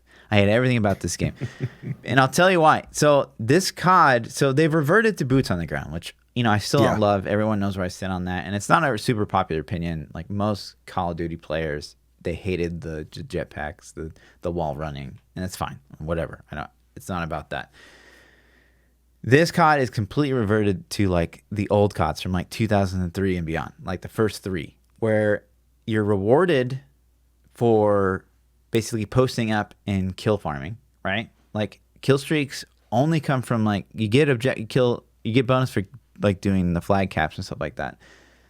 But your primary goal is just kill shit, because there's no support kill streaks. There's nothing like that. So, like, you're going back to that, like, campy style, post up in, like, a good spot, kind of mentality for a lot of players out there.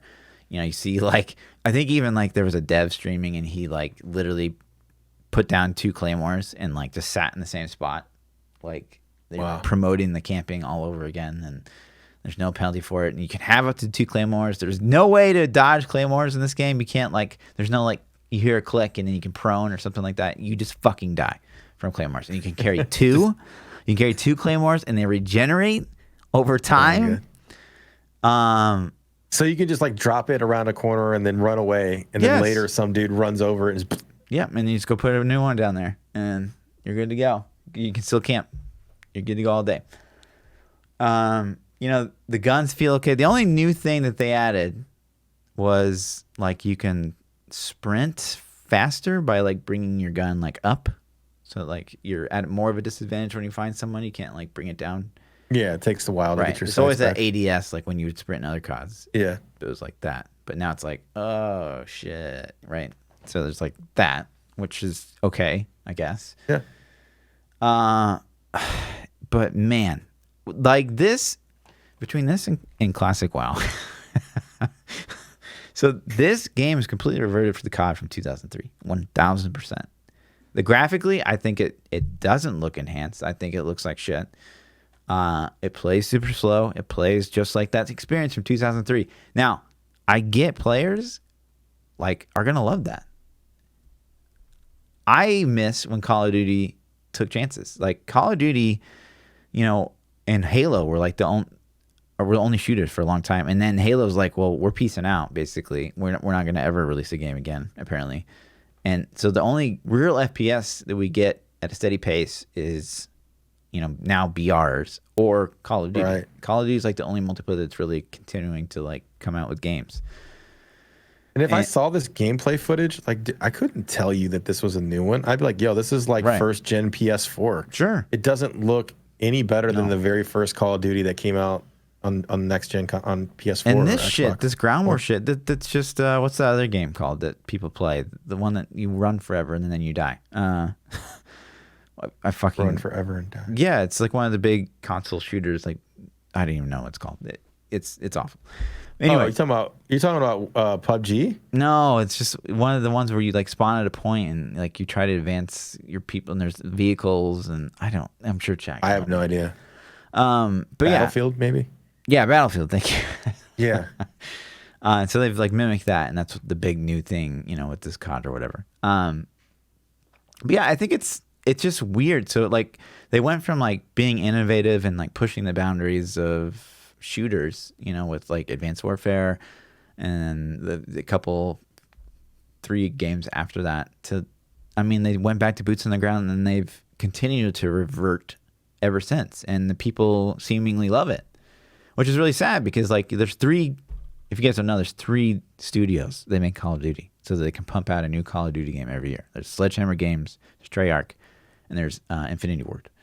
One of these 3 companies should be given permission to like take some chances, you would think, but instead we're just getting the same shit.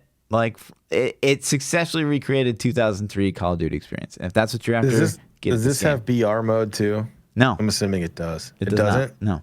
Okay. Yeah, I never got into you know, Modern Warfare 2 was the only one I really played at all. It was okay, man. It was like for its time, it was fine. Like you look at its counter. Like the reason COD took off to me is because Halo's skill gap was just way too high. You had players that couldn't play for a long time. You know, to be a good Halo player, that's like 5 hours of dedication, like every night, right? To be able to compete and to compete at a good level. Call of Duty, like, you know, players like this guy can just fucking come in and be successful. They might finish negative, but they killed like 10, 14 people. It's gone back to Call of Duty. One of the reasons I always hated Call of Duty is like you see the person first, you win. Period. There's no like I can turn around and because I'm better than you, I can win that fight because I'm out juking you, out shooting you, blah blah blah, making you miss your shots. Call of Duty, this is completely reverted to I saw you first, so you're fucking dead. Like, and I just the time to kill looked really really fast when you were playing. So fast. It looked like as soon as you pulled the trigger, they were dead. You know, like 2-3 shots. Yeah.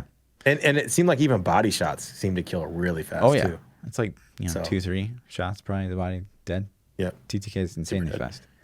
So, but yeah, it's like Call of Duty spawned after this, ability for any player to just get in, get some kills, and feel good about themselves, and that's what they're reverting to. And I get it; people are gonna love it.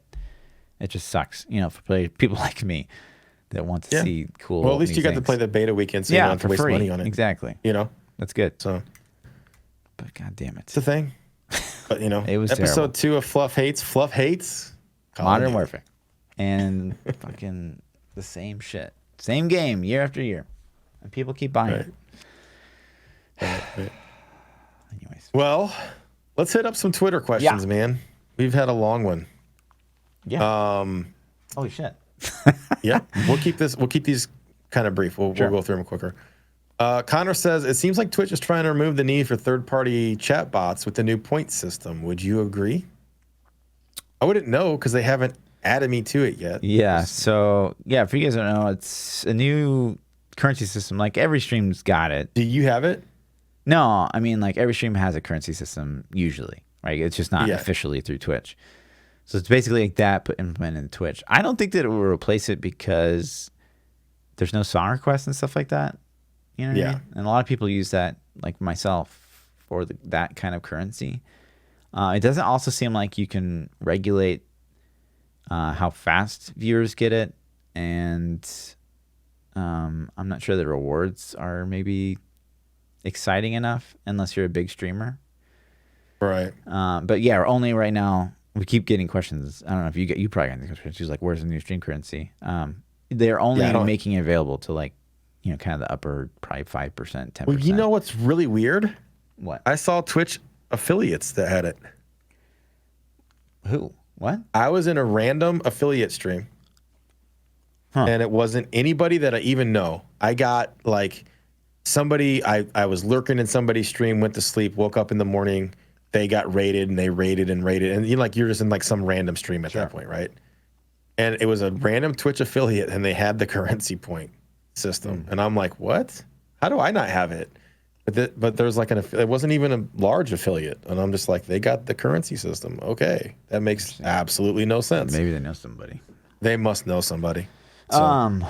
What I will say as well is I hope that'd be cool, right? To not have to have these like third party programs like doing it for you and stuff. Yeah, especially for me, cool. Like I run DeepBot, which like takes up processing power to like run it locally.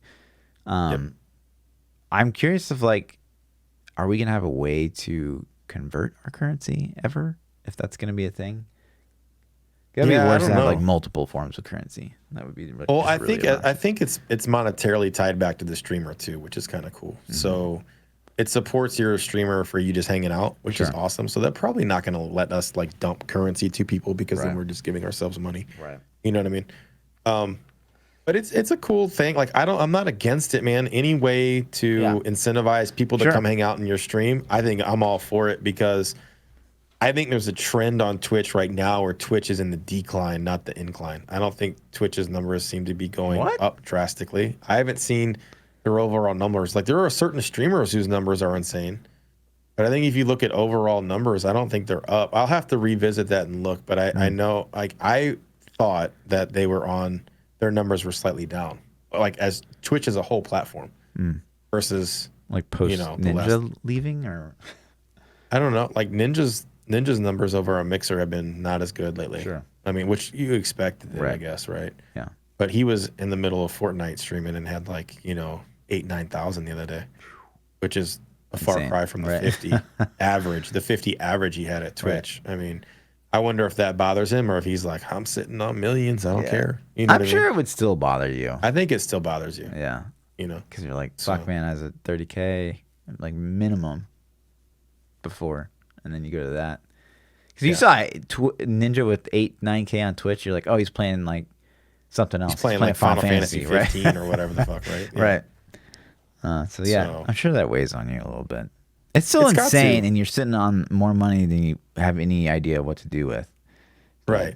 I mean, well, let's say it bothers, it bothers me even. And it's not even near a Ninja thing, but like, the the viewership that you get versus not when I don't play Diablo. Right. You know, it's a fraction. Yeah. And it's still really awesome that those people come and show up, but it still bothers you a little bit. You still look at him like, damn, man, I wish, Right. I wish more people would show up. Yeah. So Sure. just is what it is. Sure, man. So yeah. So I'm sure it bothers them. The next question we have is, let's see, is from Maester Magus. Says, how much is a game company to blame when they overpromise, like in the case of Anthem or No Man's Sky? How much is the consumer to blame for expecting too much? Did Anthem overpromise? Or was the hype so large that The hype was large. They released timetables of content, like a roadmap, okay, that they completely threw away like a month or so ago. They just said, nope, not happening. They've pretty much abandoned the game. Even after promising not to abandon the game, it looks like they've abandoned the game. Damn. So like the first month, it was like the first couple of days, it was a lot of hype. Right. And then after a month, people were like, this end game sucks. And they're like, we're going to fix it. Don't freak out. And then after like 2 months, people were like, you know what, fuck this game, And then they're like, we're going to fix it. We're going to fix it. And then after like 4 months, they're like, we're not going to abandon it. I know like you guys think we're going to abandon it. We're not going to abandon it. And they said that for like however long it's been. And they abandoned it. So it's funny. I don't know. I've followed the Anthem. What a shit show that's been, man. Shit show. Yeah, I don't know. I was trying to think of the words to say. Yeah. It's been bad, dude. Yeah. So I think it's a little bit of both. I think that consumers got to stop wanting a live service out of every game we play. And the game companies need to follow through. If they release a schedule. I think that they're deceptive at times too, though. I feel like. See, this is the thing, though. Is like I hate hearing stories like this where it's like, well, they clearly overpromised, and then Blizzard hears shit like that, and they're like, well, yep, that's why we don't say shit. We're not going to promise anything. Yeah, right. So it's like, no, don't know. Like they fucked up, and they couldn't follow through and like do any of what they said they're going to do. That doesn't mean like you shouldn't, because if you fail, like GGG fails, and they're like, it's fine. Like, like they say, like, whoops, we failed. Like, it's not a big deal. Yeah. So yeah, it's just I don't know. It's a standard of I think Blizzard's has been in the top slot for so long. Yeah. Right. That it's like when you're not the top dog, you can be like, yeah, we messed up. But when you're the top dog, I think it's a little bit like, man, yeah, I can't admit to this quite as much. So, sure. Let me see what else we got here. Onion says, instead of getting a loot box, I think we just talked about this. Instead of getting a loot box like the previous BlizzCons, we're only getting the Warcraft stat sheet. Does that say anything to what we're going to get this year and the focus and stuff like that? Yeah. We talked about it. Sure. I think, but I think it kind of says a little bit. Yeah. So I don't know. I feel like it says a lot about what this year was, which is kind of rejoicing classic WoW. I don't know that it says a lot about what's to come, but yeah. Yeah. The last question we have is, Hex says, if time wasn't an issue, what skill would you master? That's an easy one for me. If time was an issue, what skill would you master? Honestly, skill would I master? Anything? Like, it has to be in the realm of possibility. Because I can't be like, I'm going to be a good basketball player because I can't even like dribble. Yeah. I mean, something that you could actually do. I mean, I'd like to get way more into video editing and stuff like that. That's something I'm already good at it, but like, I would love to be able to like, okay, I'm going to make this travel video and be able to knock it out in like a few days versus like right now it takes me months because I got to like compose my own music and like do all that shit. So if I just had 24 hours a day to dedicate to that, yeah, I'd love that. Yeah. For me, it would be play piano, man. Piano? Which is, dude, I think it'd be badass. I would have guessed. To play piano. So, or guitar.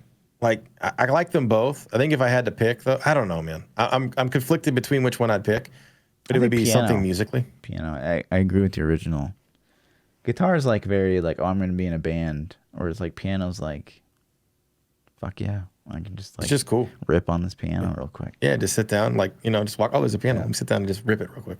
So, so that's it. That's all the questions Easy. we have this week. Short Easy mode. podcast. Yeah, super short. So Next week I'll try thanks to go for 3 hours. sticking it out to the end. Next time, 3 hours next podcast. Yeah, definitely. because you want to play that game.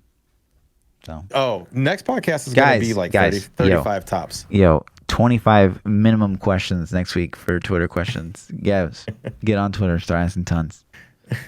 It's going to be the shortest podcast in the history. All philosophical, open-ended questions that we could just talk about. Forever. I'm going to be you're going to see me playing live on the podcast. I'm going to be like, it's like, oh shit, I died. What? Excuse me, ThaPChild? Hello. Like, yes, I got. Yeah. So that's it. If you guys want to find more of me, you can find me at Twitter, Twitch, YouTube, everywhere at ThaPChild. Yeah. I'm Lord_Fluffy. Double those underscores on the Twitters. We'll see you guys next week. Long podcast. Next week for 71. 5-hour podcast incoming.